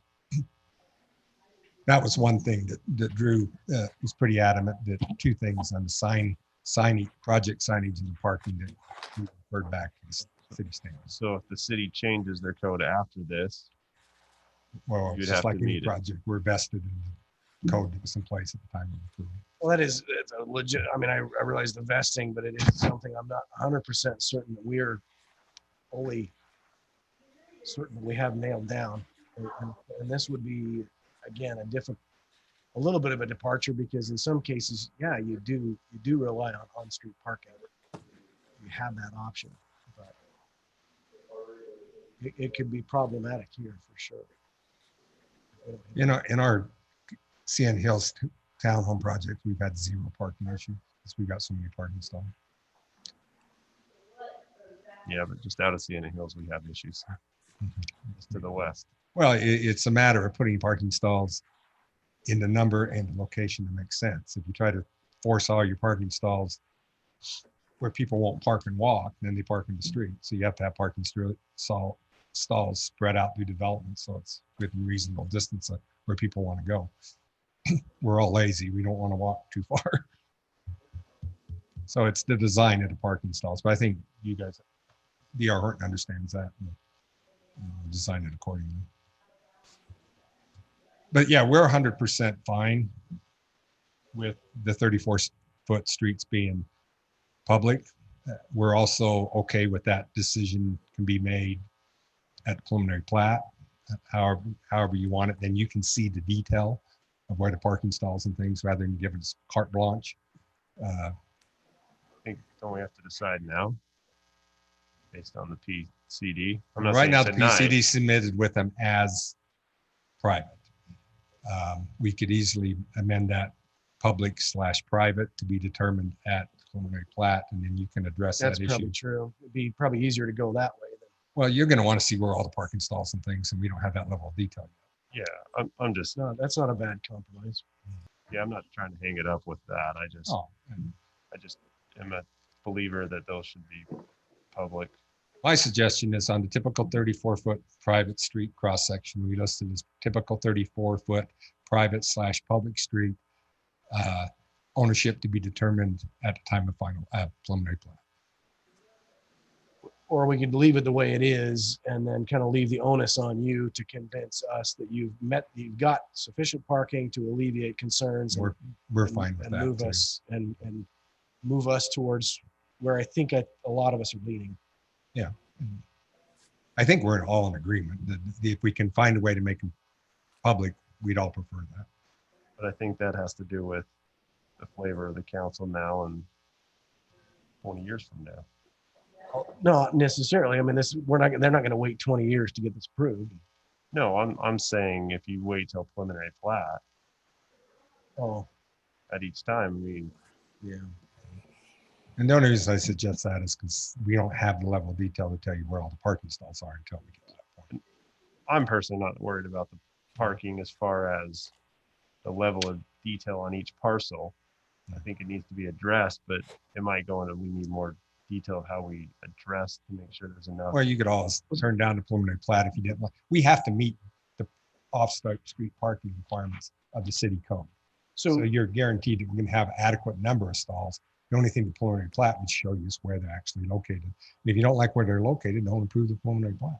Well, so that's kind of where I got to. You made the point, and it's a valid point I hadn't thought about. You know, we'll be looking to future councils to those preliminary plats, but that still leaves the onus on the developer to create a product that continues to work, to continue to get private streets to be allowed to be public streets. And if they fail, I suspect that future councils won't grant that anymore. I'm just trying to think through that. No, I'm thinking about that. We can move on. I agree. Move on to the Councilman Staley. Do you want to go over some more? I can address Chris's comments. I think we're confusing a couple things. I've never been involved in a general plan determination that the densities aren't calculated as a gross density, which is exactly how we did it in total acreage divided by the total units, 3.89. That's the general plan designation of densities. When you get into to a PD and you have all the open space requirements and those types of things, then that's where the usable ground comes into account. There again, we have a lot of open space in this. We have a lot of usable. Camry, I'm on a call. Hang up. I don't know who that was, but we have a lot of usable area that is open space, not just the hillside. That hillside on that side is not developable. Can I ask maybe, Drew, you usually have some numbers done up as far as density. Hate to put you on the spot, but we always do. So why stop now? So just so you know, I looked at your slope analysis, and you have about 100 acres of hillside. So just so you know. Yeah, that's what I would guess. Hey, Councilman Coates, could you say that again? Were you able to determine the acreage for hillside? The slope analysis shows that there's approximately 100 acres of hillside that's over 40%, which is undevelopable. And there's some of that inside that can be graded, but so I would say it's around 90-ish, give or take. I mean, you get that. So on rough math, that puts you somewhere over of buildable, usable area, including the amenities down the middle. That still puts it over 4.5 dwelling units per acre. And maybe this isn't a concern for any of the other council members, but to me, it seems like the density is a little bit higher than what our general plan allows for. And it also seems like it's disproportionate in the number of multi-unit houses and the number of, significantly smaller lots than in other areas within at least within the Fields area. Councilman Staley, what was the number that you had for the general plan? So low density typically is 3 to 4 units per acre. And then the medium density is 6+. So I think 5 to 6 it would be medium. 4 to 6 would be medium density, or 4 to 5 maybe. What is that area? What's the general plan in that area? Is it all low density? It's low density. Yeah, from what I just looked, it's low density. There again, I have not, in my experience, which is longer than I care to admit, ever seen general plan density calculated anything but gross density. And we're under the 4 units per acre gross density. We do that on our PD. Yeah, PD is a different scenario. It's totally different, in my opinion.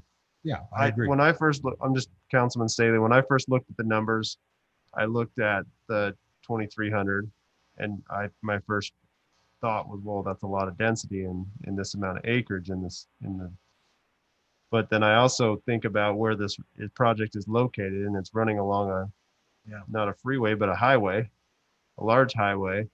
And a lot of the higher densities are along that highway. So that's just kind of how I looked at it. And the stuff and then it gets lower density, it goes toward the hillside. So it doesn't concern me near as much. And it's isolated. It's not like it's butting up to ranch homes or, single family homes. It's got a road on one side and a ridge on the other side. If you're going to put density there, it could be an easy argument to make that this would be a fairly ideal place to put it. We were careful when we laid it out to stay in that under 4 units per acre because that's the general plan designation. I told Greg that that's the number of units you can have. You can't have any more. And to me, when again, if you're, so I'm going with the same thing. You could make a really good argument. I think you've made some good arguments for putting some density here in this location. The onus to me, though, I want to see after that point is longevity. What about this project is going to keep it a viable product for years, not just to sell the place once, but so that the first generation home buyers turn it over, and the second and third, and we don't have an area where people only want to stay here for a couple of years because they can't wait to get out. I'll let Don and Greg do that, but before I do, it's called value. No, I agree, but Yeah. a lot of that really has nothing to do with the city. It has almost everything to do with the developer and the way it's put together, and how they market it, how they present it, how they put the HOA together. Yeah. Outdoor recreation is huge. That's the focus of this project. There's a huge, you can see every one of those lines are going to an amenity area telling you what's in there. There's a huge commitment and investment in this project to build a lifestyle that people will want to maybe move into a townhome as a young family, and as their income does, they can move into a single family detached home. That's what this project, and this isn't a new design, this is a new concept. This is used throughout the country, and I'll let Greg kind of address that. Hey, before you come up though, Drew, you're welcome to come up. Sorry, Drew, I'm not sure if you heard my question there. We were talking about density and land. Did you have a number that you had put together? Oftentimes you do, and I don't. Yeah, no, I think the numbers have been used, and I appreciate that. And again, the overall would be about the 3.9. I took out, a lot of that unusable, which I come in around 505, 500 on the 2360. I come up with 4.7. But let me also just point out that I wanted everybody to kind of be aware. We have two mechanisms in our city. One's our residential agricultural 1 acre that we do bonus density on. We allow people to get credits for doing certain things to improve densities. Also that's one mechanism. Also in our new PUD, we allow for people to pick up increases in density by doing some enhancement of the project. The example that we use in our PUD, we allow them, if they wanted to do complete tree-lined streets throughout the project, they get an extra dwelling unit per acre. You can see there's a lot of tree-lined streets. In fact, every street looks like it's tree-lined just about in this development. But we also they're doing a park. Someone would get a full dwelling unit per acre for putting in a park. And also for enhanced open space areas, they would get and I don't know if I'd give them a full credit, but I'd at least give them a half. So they're picking up 2.5 plus the 4 would put them at 6.5. I'm just throwing that out for everybody to have as food for thought as they try to digest the density and the way it looks. I'm just for everybody's. Drew, and is that consistent even on something of this magnitude? I mean, this is quite large. So I can see where you're giving some credits for density based on amenities. And certainly this map that we're seeing tonight shows the tree-lined treats, and Councilman Ivy brought up the possibility of a park and things. But I mean, this is big. This is a lot of acreage and a lot of units. No, I totally for that kind of a bonus. Yeah, I totally agree with where you're coming from. I really do. So let's even go to the extent that we'll only give them half, or say 25% of what we normally would. They're at 4.7. All they need is 0.7. If we give them a quarter of 2.5, they're at 4.6. I'm not trying, just as food for thought for everybody to try to help them through that. So that's a good point. That process makes. It's really a PCD, so none of this truly applies. Yeah. But it's really helpful to try and weigh things out in your mind. So I really appreciate that, Drew.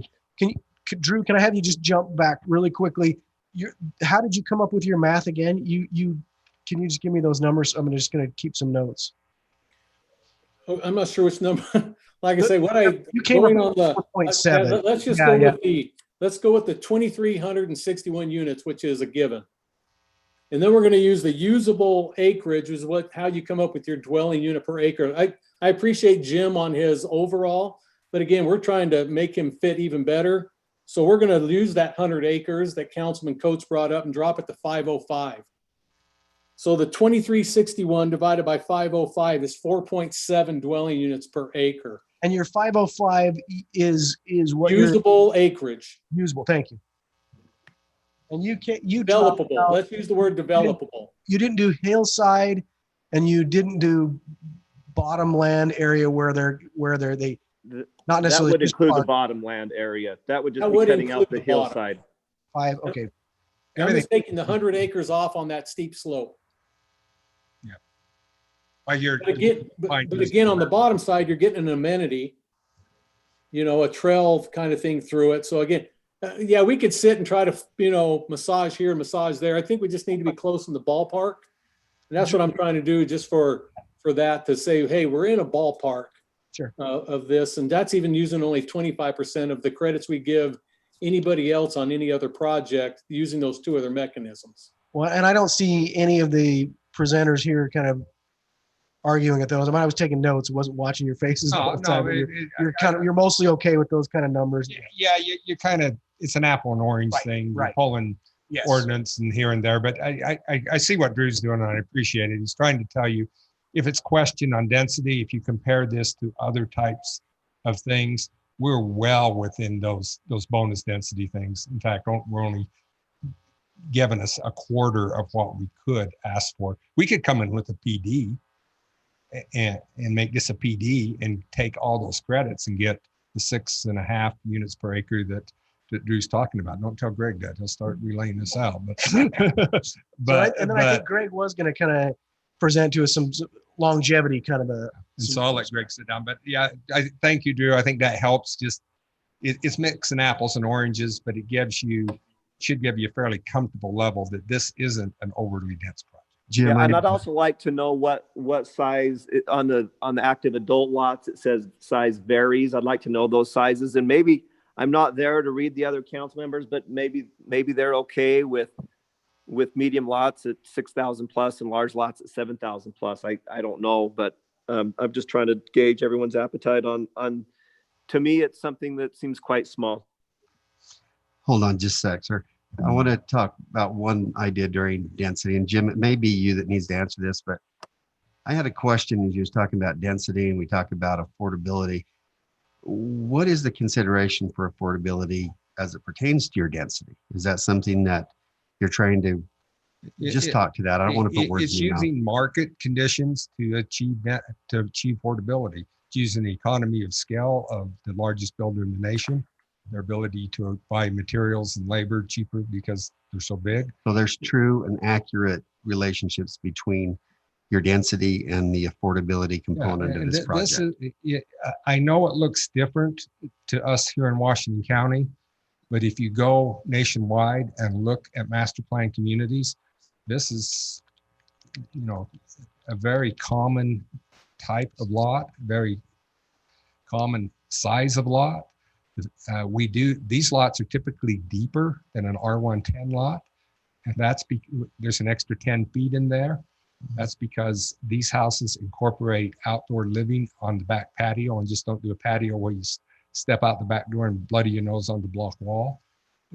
It's a specific design type that's used throughout from Florida to California to achieve what you can. The reason that I could go today and buy an 1,800 square foot home in a master plan community in Phoenix for $100,000 cheaper than I could buy the same home here. Which surprises me. Which it surprised me too, but that's the fact because we haven't incorporated the design characteristics and the advantages of a national builder to do that here. This is a market-driven way to keep prices low and to provide a product. And believe me, I would feel very comfortable living in one of those homes because the backyard's very usable. It's outdoor living. It's better than my almost half-acre lot that I have now. It has more usable space in the backyard. Let me jump in right there. So, well, while he's on that topic, if I can can you send some projects nationwide even, because I suspect there aren't anything here locally for us to look at. I'm going to So Yeah. I can just jump on a Google map and take a little Yeah. tour through some of those. You bet. I'll send you a list of projects and their location. You can Thank go you, to them. Councilman Ivy. So Mike, I just wanted to refer back to what Councilman Staley said regarding density. And I'm one of the traditional guys, I've used the analogy a lot. Where's the basketball courts? Are they in front of the house or on the side? But I do realize that times are changing. And because this project is so unique unto itself, as considering neighbors and other property owners, that, the density to me is something that I've looked at really hard.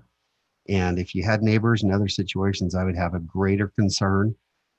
I do agree with Councilman Staley that we need to work really hard to stay within those.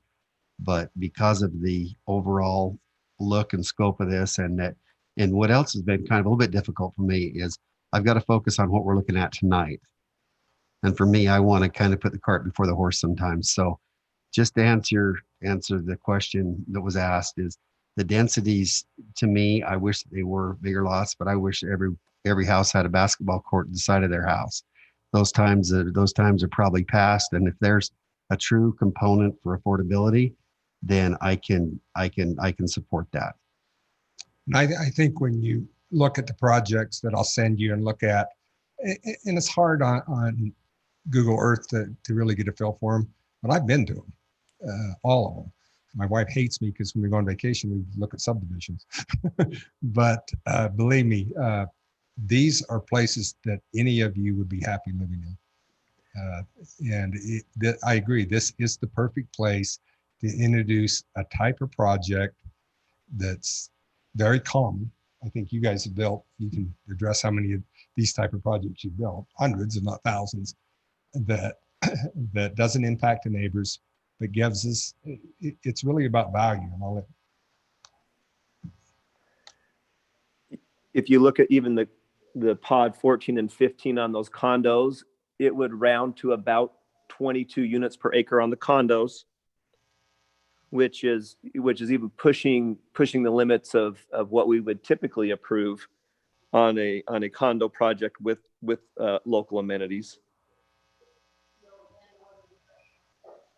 Great segue. I mean, my answer is amenities. In fact, I just talked. But we didn't give the last guy 22 units per acre on his condos, and he brought in amenities on a much smaller project. I think he's answering my question. I'm answering your question. So, don't get too lost in the site plan for those condos. We put in a placeholder footprint for that. So that would be designed out. We make sure that the open spaces and the feel of that site plan really worked. So. But we would be approving 22 units an acre on 14 and 15. Yeah. Right. So we have to take into account that Right. you're going to be putting up 30 Right. units. So my answer is, when we do we need to be careful the way we build a more dense. There's a trade-off when you don't have personal space that you can defend and call your own. You have to compensate by increasing the overall amenity. So that's what we do. We will provide a very extensive, comprehensive amenity package that will be world class, and people. So I'm sorry, I'm just at a disadvantage because I can't see you, but I'm trying to just be appropriate in jumping in on the amenities. I think, and I understand Clubhouse, and I see the green dots. And I believe you, and Jim has a lot of credibility as well, but it just says amenities, right? We don't see specifics of what those amenities are in this presentation. So how do we know what amenities we'll be getting other than trails and I'm hoping that they're all at least all weather surface and most asphalt, but. Chris, can you see what's on the screen that we're seeing? I can see, but I'm actually just on my cell phone, so I have to squint and lean close to see it. We brought an exhibit today that shows detailed amenities that show what each amenity is going to be. that details each amenity, what's included in it, and graphically shows where it's at and what's there. So it's a much more detailed list of amenities than just the green circles you're seeing on the master plan. So, yeah. So what you just asked for is sitting on the screen right now at the city office. And they're named. They've taken the name. They're using a lot of the local trail names in Zion and things, and call things like Court of the Patriarchs and Bristlecone Loop and Observation Point, and your Angels Landing Clubhouse, Peekaboo Loop Trail and Weeping Rock Waterfall, Clubhouse, Cabanas, Pool, Sand Volleyball, Sky Deck, Grills, Jacuzzi, Waterfall, Shade, Cells, Pickleball, and Promenade. Fire Pit, Knoll and River Walk, Pizza Ovens, Grills, Fire Pits, Playground, Pickleball and Pavilion, The Narrows, 2 Mile Trail Pavilion and Playground, Emerald Pools and Riverside Walk, Pool, Pickleball, Playground, and Active Recreational Ponds. Pump Track, I'm not sure what a pump track is, you can tell us that. Practice Greens, Terra Park. So yeah, we provided that detail tonight. And we'll come back with imagery. We'll show you pictures of what we're proposing. We'll lay it out so that you can get comfortable with the level of amenity package we're talking about.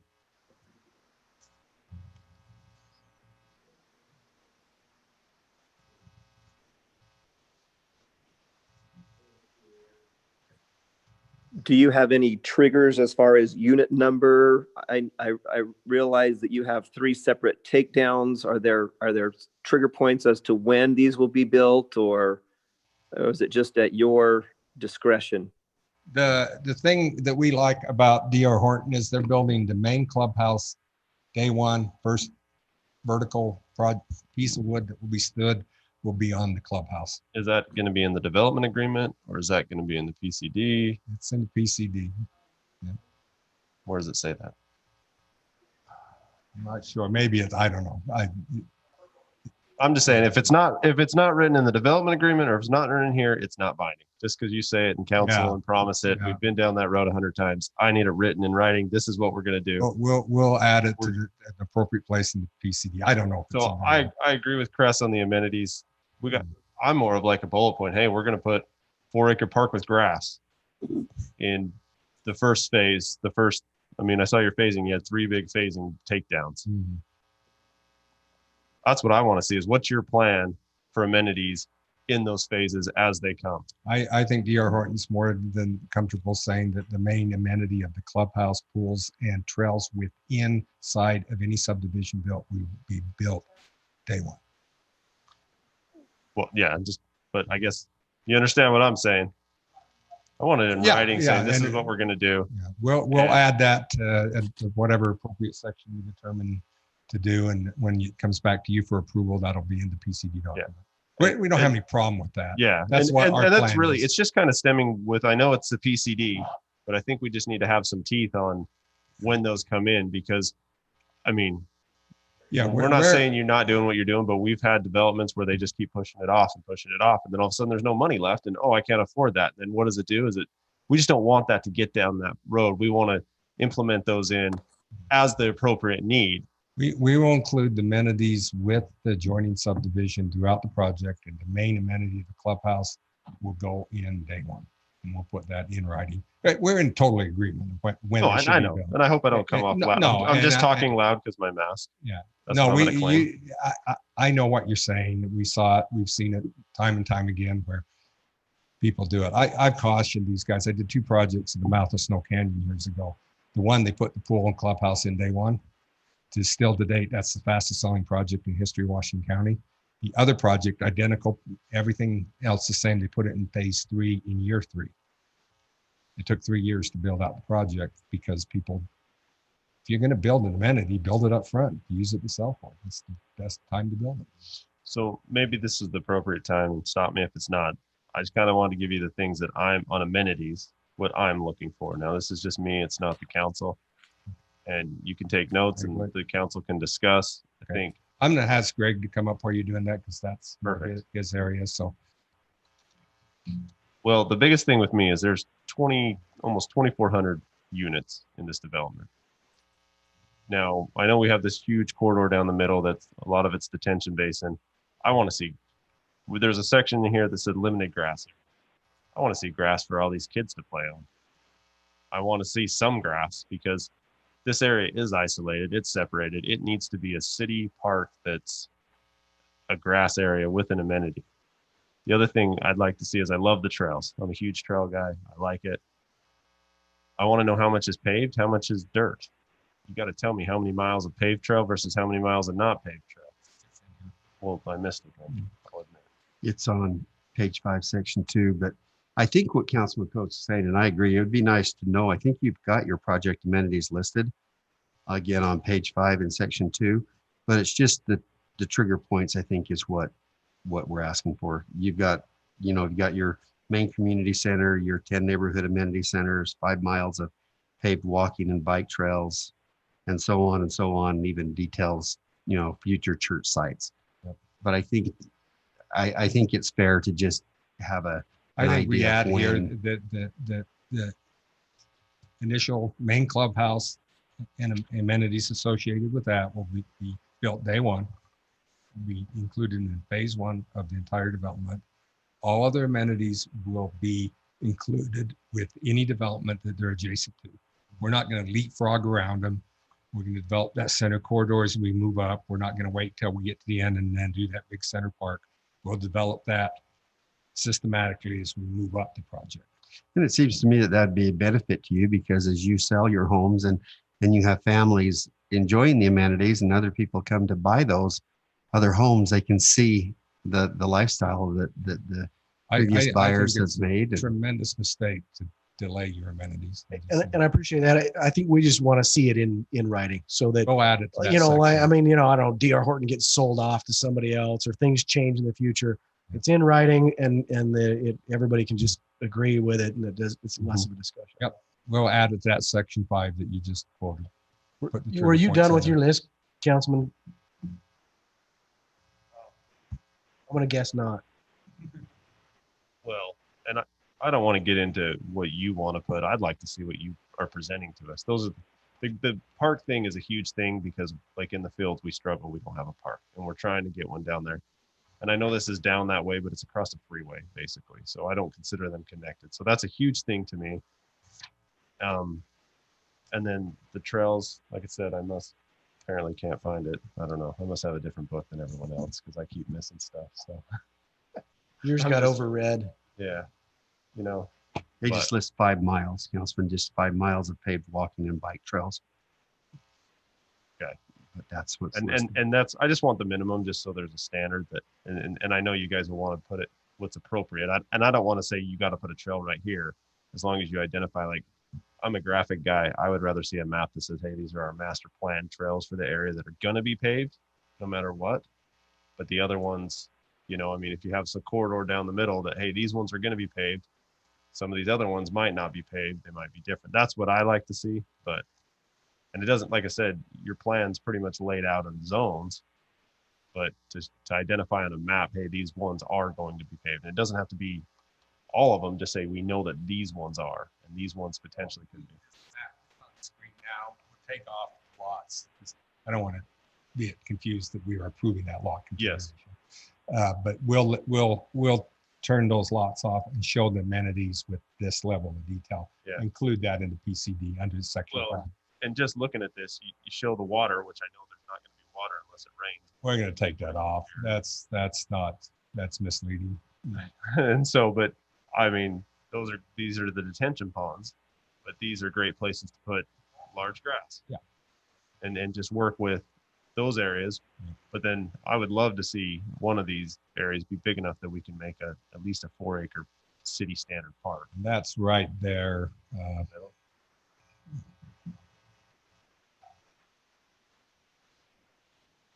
That one. Okay. And that's kind of what I'm after, is more field area for the kids to play on. Yeah. I'm sorry, I can't see where that one is. We kind of want to keep that Third to be puddle. determined, depending on. I think Councilman Third Staley puddle is from the asking left. for that. Do you see that, Councilman Staley? Right I there. do. So Okay. we'll take the blue off, we'll show more green areas, and we'll turn the lots off, and we'll include the amenity details in the PCD plan. Can I ask just a quick question on trails? There you go. Is it accurate to say that there's 9 miles of trail, and did I read somewhere that of which 5 miles is paved trail? Are we safe to assume that the other 4 is all weather surface? Yes. We referred to the national trail standards. So yes, there will all be improved trails. There won't be just an area on a map with a line saying this is a trail, go walk. It'll be an improved trail. And is that the right distance, the 9 and the 5, or? That's minimums. The new plan that they just came up with actually exceeds those minimums. We're over 9 miles of trails and over 5 miles of paved trails. Councilman Staley, it just lists 5 miles of paved and 3 miles of secondary trails for mountain biking, hiking is what's listed on their amenities sheet. Okay.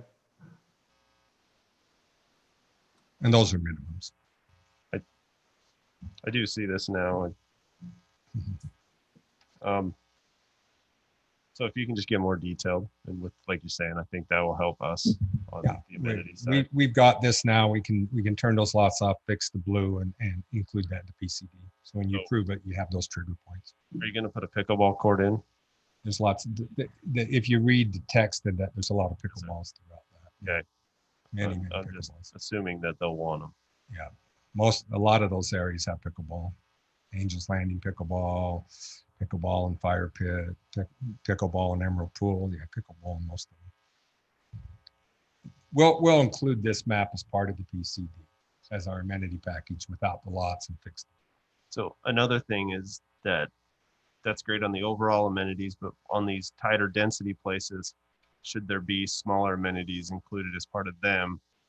For like, say you do a condominium project, the mom doesn't want to send her little kid down, but she's comfortable with them playing on the small amenity at the condominium place. I'm just wondering, just spitballing here.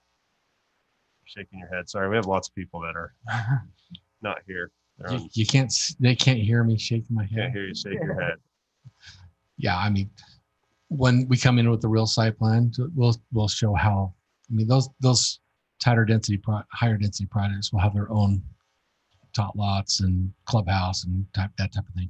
Is that something that you're comfortable putting in words of, hey, we will put smaller amenities within these type of developments as part of that update as well? We can. That's kind of what I'm after. I'm not asking for additional, like I don't need super detail. Well, you're right. The way those products live, those people don't want to go walking 3 miles to go find a tot lot. So moms want to just go down the stairs and hop out in the courtyard and have a place for their kids to play. The big park, that's for Friday and Saturday. That's right. And that's a great segue into one of my last questions. And that is, obviously you're going to sell your product to anyone that wants to buy it, but what is your target? Are you looking for a retirement community, an active family? Is it beginner starter homes? Just to kind of get a great big feel for what we're doing there.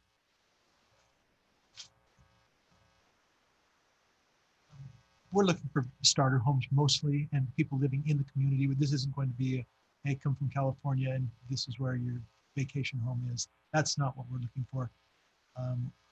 Also, it's a built-in community. The plan is to start in the smaller, maybe the condos, and go to the townhomes, go to the smaller lots, and then go in the larger lot. So you could live your whole life there and then move into the 55 and older. And also, we're not selling to investors. Generally we limit our sales to someone who wants to buy multiple homes. And just while I have the microphone, I don't want to take this conversation backwards, but I've looked through and the only thing that I can find on the build out of 3650 is just construction of the 3650 South Interchange. The master developer, builder, and city will meet to set the schedule for the completion of the pavement extension of Long Valley Parkway to the completed interchange. Mike, are you good with that? I mean, I can't find the exact 2/3, and I'm not sure that that's important to have that. Yeah, and so what our discussion really focused around was the traffic and the movement of traffic down at the Washington Dam interchange. When we see that that's starting to get congested, that would be more of our trigger point to get that road paved and tied in. But also talking with the developer on it, as soon as this interchange gets built, they're going to pave the road to it regardless, because they want that second access as well. We're moving very fast on that interchange. Hopefully I could have something to bring back to council in December, because we've applied for funding through the MPO. I've got a lot of things I'm working on funding that interchange. So hopefully it's going to come sooner than later on funding that and getting that constructed. And so then the only other condition that I was thinking of when you was talking is they have in here that they will not start that road until after the interchange is built. Well, they have to build the all-weather surface as their emergency access. So that would make sense. I just wanted to clarify it, but I think it makes total sense. I believe what we talked about is they'll actually build that right with the phase one, because they got to have that emergency access. 10 foot wide. Okay. 15. Good distinction. 15. Okay. And I actually made contact with UDOT on the emergency access on the parkway. Their approval myself on that. So. Thank you. Hey, Mike, before you leave, this is Councilman Staley. Would you, while it looks like Jim's there as well, would you just talk us through the water tank and the sewer lift station and those triggers and the cooperation between the city and the developer? Be glad to. So the water tank is actually in our master plan. So the city will be constructing and funding the construction of that tank. If you've looked in our capital budget this year, it's actually in our current budget to build that Long Valley tank. But the tank, I think we're at 2/3 capacity of build out before we have to build the tank. We're probably going to start sooner than later, because we're going to have to acquire ground from the BLM to build the tank on. It'll be on, I guess it'd be the west side of the parkway, just so we can get elevation to build a tank. Like, does it serve anyone besides Long Valley? It doesn't. So why is everyone else paying for it? It's just like every impact fee we have. I know, but you understand what I'm saying? Yeah, but we don't do zonal impact fees per se. Thank you. Yeah, every tank that we build, everybody's paying for that tank, even though it's only providing pressure to a certain pressure zone. Theoretically, it could be used in other areas. If we have a huge demand, we'll have pressure regulating valves that will feed into another pressure zone if needed. The reason why I bring it up is because we do have the little bit of development north of Washington Dam Road that could utilize that tank storage. So I just want to make sure that the sizing is appropriate to cover any of those areas if needed. Yeah, just right. Just north. Just barely north. Yeah, it'll cover all that. Yeah. So it's not just this Long Valley, then it covers other areas as far as long as the 2 million or. Yeah, it'll basically will cover everything along Washington Dam Road up to Country Lane. Thank you. And we also have another tank that's master planned out at that Red Waters to feed those areas out there. And the sewer lift station,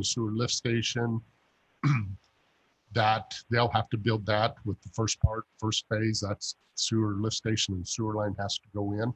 The sewer line is in our master plan, so we will be constructing the sewer line from a lift station. That'll be basically down by the Washington Dam Road, and we will pump it to 3650 where we have capacity. We've had a lot of work on this. That's why this has been a couple of years in the process, determining where we can take the sewage, where we have capacity.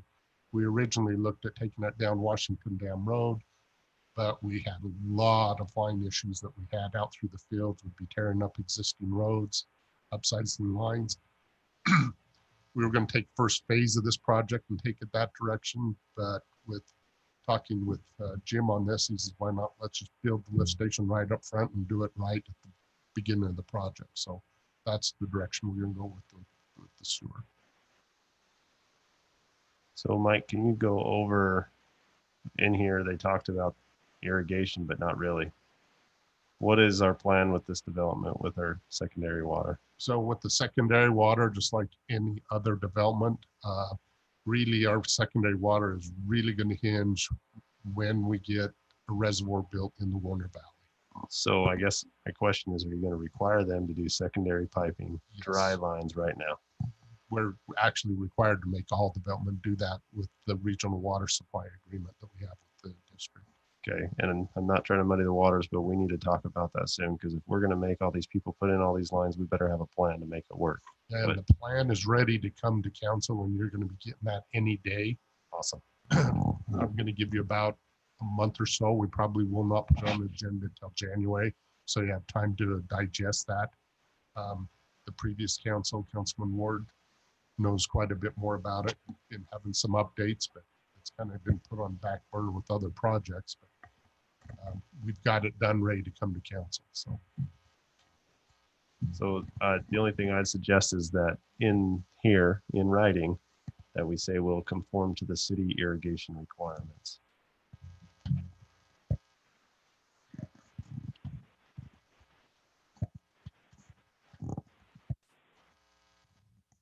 Yeah, but we're not, it's kind of vague because you can say it's the city standards, but oh, by the way, we're doing different standards also. So we need to just be that on the irrigation item, we are following city requirements.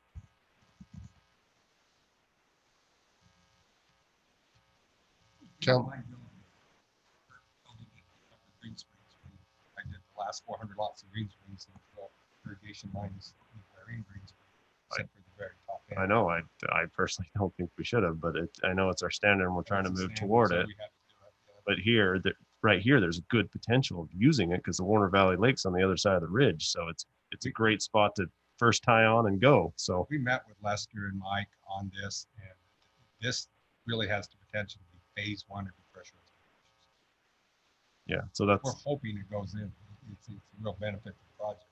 We're bound, we're putting all the pipes in the ground and all the meters that we bought. Now it'd be really nice to have water to put in those pipes. You're putting meters in up front? setters. We've been doing that for years. Setters. Not the meter itself. And that's the purple boxes. That's the purple boxes. You know how many calls I get from my landscaper is tied into this purple box and there's no water. You're right. Well, nothing's worse when you have irrigation water and they tie into the culinary. You're not supposed to. Had that happen too. Yeah. But no, yeah, we've had long discussions about the city's master secondaries and really hope beyond hope that we're phase one. Did that get your questions, Councilman Staley? Yeah, thanks, Mike. Appreciate that. Yeah, and I just want to make a quick add. We approached the city before we owned this property. When we acquired this property through a BLM land exchange. Because we're the largest landowner in Directions Reserve. And we approached the city before we actually got this land and offered $1 million towards 3650 interchange. That was before the Southern Parkway was under construction. We just thought, boy, it's sure nice to get the grading in for that interchange because we saw the value of it for our project, but unfortunately it was just too late in the project to get that to happen. So, and Mike can verify that. We've been very proactive on 3650 from day one. So your two, I'm going to take you back here a little bit, but your two lots, 14 and 15, I'm saying lots, but sections 14 and 15 are marked as condos, but I think there's some language in there for apartments in there. And you probably, in order to get the densities that you're calling for there, 21.1 and 22.8, again, I'm going to think that you're probably going to be doing something with apartments there. Is that right? We did put that language to leave that option in because there again, it's a multi-year project, but I'll let address that. Yep. We're generally, D.R. Horton likes to build homes, single family, multifamily, but not apartments and not condos very often. I haven't heard the plan on this one. We have a fairly newer company within D.R. Horton that purchases properties like this and builds in our communities. I have not heard yet if that's going to be the plan. We're just a little bit premature on that at this time. So I don't know if it's apartments requesting or it to keep it open for options. If it didn't go with this type of density, you would put in patio homes, or what, you know what you would do? I don't know. We're assuming that we're going to get either condos or apartments and working off that assumption. If something were to happen differently, then we would go with another product. And you again with maybe, you know, so the 21.8, that's a high, it's very high for us. And I think I wouldn't at all mind giving it, especially in the current economy. I think there's some need for that. But again, if you can help us to defend that with the amenities that you'll put in there and help us to clarify. Yeah, and that's why we don't have a very good plan for that, and we just put a filler because that's not generally what we do. We work with partner organizations to do that.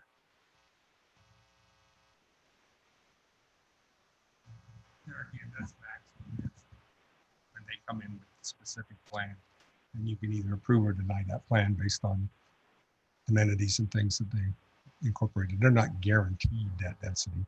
They have to meet all the other standards that you have. Yeah, but they can get to 22. They can get to 22. If we say 22, they have every right. They have some vested right with the PPD. And done right, I think you can do 22. I don't think that's an unrealistic number. I know some of our previous plans with another builder, Drew, didn't we have one plan that was up to showed 30? And Drew said, no way. You know, 20, the low 20s is about as high as we think we can achieve with all the other requirements being met. And you're thinking as far as phasing on this, or excuse me, total time frame, I realize it's a big guess. 10 years. 10 years and phasing. They build a very big first phase. There'll be several hundred units in the first phase. Let's talk about in the phasing. You talked about that, and you said you want a preliminary plat 787 lots. We kind of, the Public Works has talked us out of that. Yeah, I'm going to say that's not okay with me at all. I think you need to come in per pod. We're going to come in per pod and per development. We need to change that language in the back that says that. Yeah, we won't. We're not doing that. Okay. So okay. That was tied to our original purchase agreement that they had to have preliminary plat approval. And we've worked that out. That we're not going to do that. We've had a lot of discussions. Pod 20 is going to be a preliminary plat. Pod 11 is going to be a preliminary plat. Pod 1 and 2 will be a preliminary plat. And the preliminary plat will be tied to the name of the development into that type of development. We're not going to mix a preliminary plat that has condos and townhomes and lots. You'll have a preliminary plat for the lots. You'll have a preliminary plat for various product types, and they'll come in with their own unique naming scheme and that type of thing. That will also tie to ancillary CCNRs and things. That kind of brings me to and you can tell me to stop and not answer it if we're not ready to move on to this, but kind of on the design guidelines, it's kind of vague on what exact product type, because you want to leave it open depending on the market and the look and elevations. I mean, we have schematics in here on that. Yeah. But my question is, what I don't want to see is I don't want to see that pod 20 have 3 or 4 different, like total, like you got different looks of units. Yeah. I would hope that at least each pod is its own, I'm going to say, theme. When we come in with the preliminary plat, we'll show you what's going to go in that pod. We're not going to mix. There's another project in town that has attached units that have very different architecture between detached units, and that's not something that I think you guys want to do at all. So would you say at preliminary plat we have to approve the elevations as well? We'll provide them to you. We've given general guidelines. The whole elevation thing is legislating taste. When I did my Green Springs projects, 4 years ago, you couldn't have white, you couldn't have hardy board, you couldn't have craftsman style. You only had stucco and stone and tile, and that's what the CCNR changed. Well, the HOA's now changed all that, and they're building all the things we said because tastes change. So we don't want to promise somebody something in the PCD or approval and come back and said, well, wait a minute, I thought I was going to have stucco and stone, and now there's a craftsman style home in there. So we're being careful not to paint ourselves into a box. Which I appreciate. I think as long as we have, I'm gonna go back to I want it in writing, that each pod will have the same architectural styles.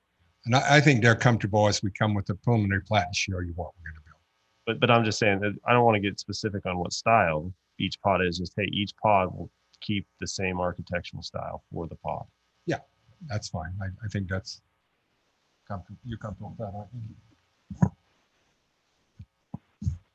My only challenge would be that I'm trying to remember how we did the pods. Sometimes the pods will be in several different phases, and it depends on when the end of that pod, maybe we've shifted, the market demand may have changed. And then we wouldn't want to be tied into building older, not as a product that's not in demand any longer. And we're required to build that because it's in our agreement. Yeah, I understand. But then you get residents that get frustrated because they built this style home, paid all this money, their life savings, and now their neighbor gets to do whatever he wants. It's unlikely because our plan is to build it fairly quickly.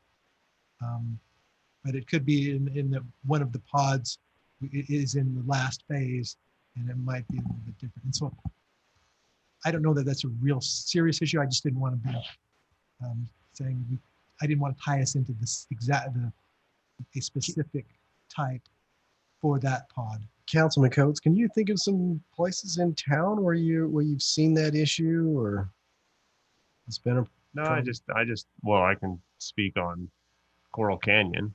So Coral Canyon, it was built, I mean, the firm I worked for, we started Coral Canyon, and they came in and changed the PCD, and now there's different looks, and I'm not a big fan of how they've turned out, but I'm not totally against them. But they just don't flow with what was happening in the development. And we are very conscious of how the community flows. So that's just my opinion. And so I would like to see that, but I understand things change and tastes I just wouldn't change. want you to come in and say, well, you've changed it, and maybe our opinion of what is a major change is different. Because we may change over it's going to take 10 years to build out. Yeah, I think we're going to get enough looks at it. I don't know. I've always grown up in neighborhoods that can only be described as eclectic, and they're not built by a developer. They're just built one lot at a time, and it helps my neighbors who are senile not walk into my house because they can definitely tell which one is mine. Looks so much different. I can only speak for what we currently have. We have excellent architects and excellent planners. It does help that it's one building, but if it gets sold off, that's where I mean, that's what happened with, Coral Canyon was with Suncor for years, and then they decided to get rid of Suncor, and then it's a different builder. So it's just a change of builders. I mean, who knows, in 10 years, you might be sick of the project and it's economically better for you to move on. But I more look at not you guys, but the future. Yeah. That's where I'm trying to get some, just because you hear it from people all the time in these communities. Hey, I had a plan. I looked at the plan. I did my due diligence, but now they're changing the plan. Yeah. I understand you got it. And I understand to have flexibility. I truly do. I'm just trying to put a little bit of, hey, in this pod, you're going to build this. Mm-hmm. It doesn't have to say what, just you're going to be consistent in the pods. That's what I was I don't know if that's and that's our intent, and I don't see a problem with that. My experience out at Sun River, I've been a subcontractor there for a long, long time. And I think about the houses that they built originally and what they build now, how that time has shifted those over at least 10 years, maybe even longer. And it runs in my mind, what has changed is maybe the color scheme. The stucco and tile roof has always been kind of the standard, but I don't know that, as I was in that conversation, I was thinking, how is that changed out there? And it possibly could, but I'm saying in that specific development, it maintained pretty much what the original designs were with some slight variations in color. And that's one build. So that's one build. Yeah, exactly. Kind of the same. Yep. So one other question here, and I'm kind of intending to stick this towards the end. I don't know if any council members have some other questions or topics they want to jump in on. I would wait for that. But Councilman, I just have Sure. one question. If again, I can't see, I'm sorry. I'm just looking on my phone trying to determine. Go ahead, please. On pod 11 is a townhome pod designated as workforce housing. What specifically are you doing to make that any more affordable than the other four or so pods of townhomes for this workforce housing? Generally, our workforce housing, if it's not administrated through a federal agency or some agency, it's just the finishes are not as expensive as the other. And so the price of the home would be less. So not necessarily size. Say again? Not necessarily the size of the Not necessarily, but so more say it's maybe more they a don't have the custom granite, or more yeah, a cost-effective finish on the exterior and interior. yeah. I mean, is it, and I get that, is it more than just a term you're throwing out? Or, I mean, is there something specific you're wanting to do or to target, or does it just kind of look good on a map? I'm not trying to insinuate anything. I'm actually sincerely just curious as to what your goal is. I mean, this is big corporation, big development. Are you looking to,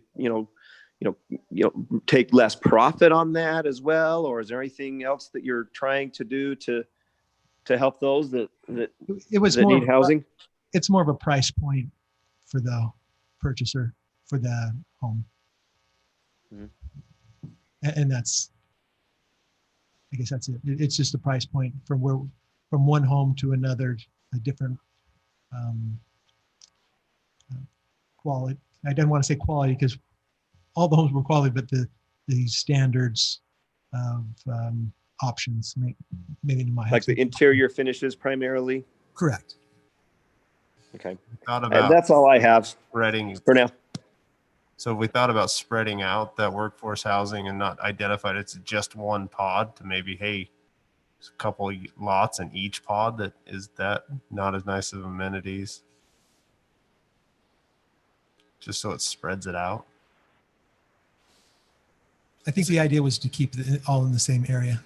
It's just an interesting concept to maybe not stigmatize an area with something. I think the intent, and this is a little bit of a holdover from another builder that these guys are jumping into. So the thought on workforce housing is there's a need and demand for it, right? But we want it to be market driven. We don't want it to be regulated. And that when you have a national builder with their own financing and their own abilities, there are a lot of programs available to workforce buyers. And so if we have something that's targeted towards that and offered to that group, it just makes it more attractive to them. And that changes all the time. As COVID goes on and other things happen, there'll be more, we assume there'll be, forthcoming financing options and things for essential workers and things like that. And we just wanted to recognize that there is a demand for that. We want to have a place for that, but we want it to be market driven. We don't want it legislative. We don't want to paint ourselves into a corner, but we want to provide a product as those essential workers come in, that we can say, here's something that's a little less expensive, still high quality, still provides you value. And then maybe here's some funding options and some programs you can apply that will help you get into a home. Would you mind just taking that to your design group and just asking them if they would maybe consider spreading that throughout some pods? I don't necessarily know that you need to be locked into it. I would like to hear their response. And we came in not with that design. That wasn't ours. And so I'm sure we would be happy to look at it and spread some of it around and look. And we're not sure exactly what it means as far as workforce housing, what other programs can we get involved with to provide that for those that are having a hard time getting into a home. But yeah, for sure, we can look and bring that around. So, and then if we're mostly done with this, like I said, I'd kind of like to tag this question out to the end, which is just so we've talked about a number of different things that we'd like to see and to have you come back with. I have a sense that the council will be disappointed if we don't see some of those come back. You feel like you're comfortable with that, because I've been taking notes through here. You feel like you're comfortable with being able to remember all of the items that we've kind of asked for specific things to see? Maybe not all of them. If you have some things that you'd be, I think we to recorded this ensure that we entire have it. meeting. I did make some notes, but I may not have caught everything that everyone wanted. If you send some things to us that you say specifically, we want to make sure on our presentation you cover this, that'd be very helpful to us. But I think we have most. And I would love to have feedback from you and say, hey, remember that we wanted the park, we wanted the trails, and we wanted to have it identified, and we wanted to have all the things that we've talked about tonight. I was talking, so I didn't take notes, but maybe let me just shoot out what I'm remembering, and then you can refresh our memories maybe real quick before we leave tonight. One, I know you wanted. Before you do that, Jim, I just wanted to say that we want to move this, make this as painless as move forward, but I want to see it all updated before I approve it, whatever we decide upon. Yeah, my in the intent book. is to get them, to get these changes to you in the next few days with what we talk about tonight. So when you vote on it, you have written copies. Jim, this is recorded, you know, you can call.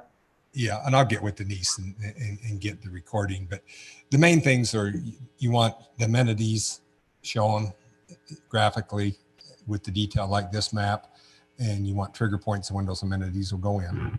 You want you want a little more defined language on 3650 and that trigger point. We'll add that to it. What else was there? There was Workforce housing. What's that? Workforce housing. The workforce housing, we'll add a little bit of language to that. I'm not sure how we can nail that down totally, but we'll expand on that a little bit. I would just be interested to hear your response and as a concept. So we'll look to D.R. Horton to provide that. Density, I think we addressed density. Is there anything in the PCD do you want to see in talking about the density issue? I think we talked about that, but I don't know. I'm not sure if you want anything specifically added to it. Well, my opinion is 22 is the max on that parcel, just 22. I mean, that's what we've approved in other areas, and that makes sense to me to cover those apartment/condos. You need to update your table to have it say condo/apartments if that's your intent. Okay. And I am very close to what he's saying, but I could be persuaded with amenities. If there was a sufficient amount of amenities and a justification for that, I could be persuaded to even go a little bit above the 22. So we'll tighten up that language on what that there'll be at various additional submittals that we will show the amenities, and the density is not guaranteed that's subject to your approval of the amenities. I think we have the language on the secondary irrigation. That's what I was gonna say, but on the roads too, did we get all, is that all in there, or does that need to be clarified? Well, we need to get the road maps need to be updated for what's current. There's some just clerical stuff they need to tweak, and then we need to add the trail to Washington Dam Road, that's a part of it. Okay, I'll pull the minutes from Denise and get that, and then I'll get you pages to replace in your book. I'm not going to print a whole new book, but I will give you the change outs of those books and get those to you at the end of this week, first of next week, and then you individually can contact me if I didn't get it exactly the way you wanted, and we'll tweak it. So when you get to city council for approval, it's in writing what you want to see. I think we also talked about area 25. Your intention was to limit that specifically to residents. I don't know that that's specifically in your documentation though. 25 is the RV storage. RV park, yeah, RV storage. Okay, yeah. Okay, I'll pull the minutes. I think there's a lot of things we talked about a lot tonight, but I'll get with Denise in the morning. We'll get the recording, and I'll go do that, make a list, and if you're okay, I'll email you the list of things I'm going to address to see if there's anything I missed, and then I'll follow that email up with pages to switch out in the books. I think that'd be great, Jim. My impressions is that, you know, I have a lot of confidence. You can tell that you're trying to be helpful, and it really reassures me that our staff has confidence in your project. And I think that you're spot on in the way you're presenting, and I can sense your sincerity. And I appreciate you being here tonight and helping us to see your project a little clearer. No, we appreciate the work meeting. I think it was a great suggestion. It's just a big project, and there's a lot of elements, and it's a little bit different than what you're used to. And so I think it is good to go through that. And we're more than happy to tighten this thing up so you feel 100% comfortable with it. We want you to be happy and proud of this project as we are. So that reminded me of one other issue, or one other thing that you committed to, which is to email the council some national examples. Yeah, thank you. I'll give you like 4 of them, and then if you want to see more, I can give you more. I pulled a bunch of literature. Let me look and see what I still have. So I may have some literature I could drop off at Drew's office that is a little more than just looking down at a Google map. So let me see what I still have, and if I've got that, I'll drop it off here. Yeah, and any explanation of, we're looking at this one because it's like we want to see this type of product, and any of that explanation would be welcomed by me as well. Okay. A quick one to see the medium-sized lots that if you wanted to drive down Sun River and Mesquite has basically all these type of lots. So if you want to see what 50, 60, and 70 foot wide deeper lots look like, that's where you can go touch and feel.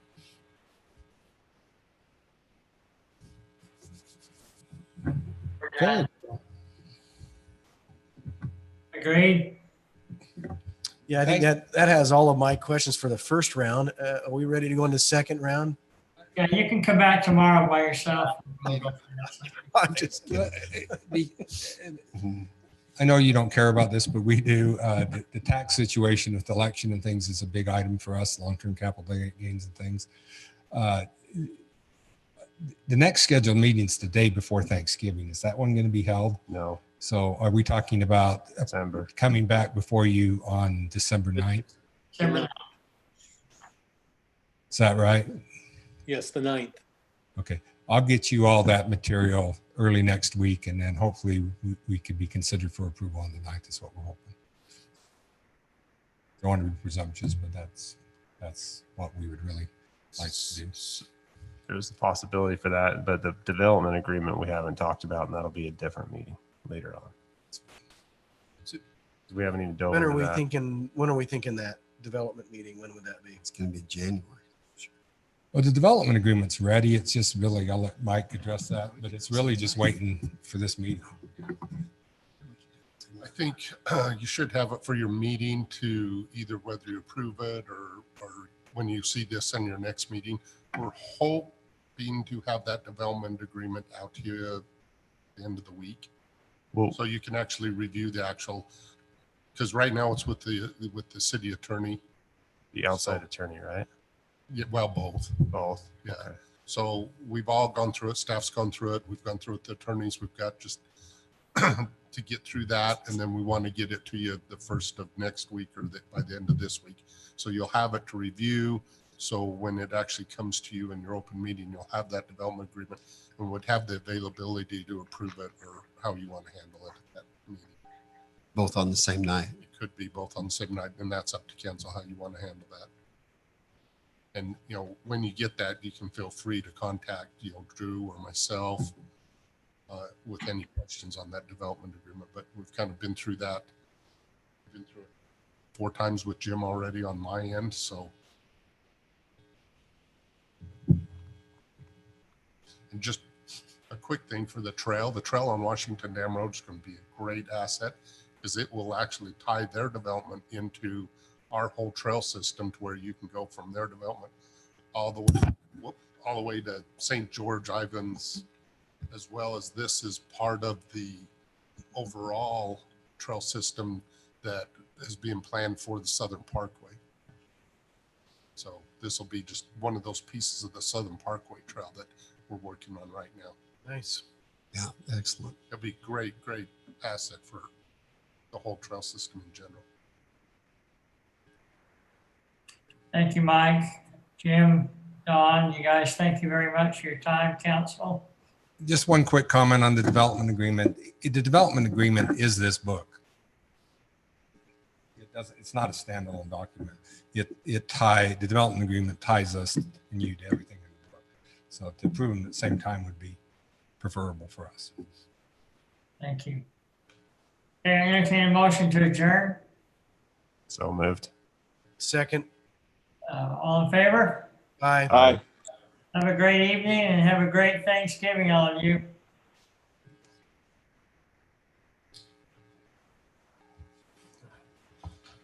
I have to go home. My mask is about to expire.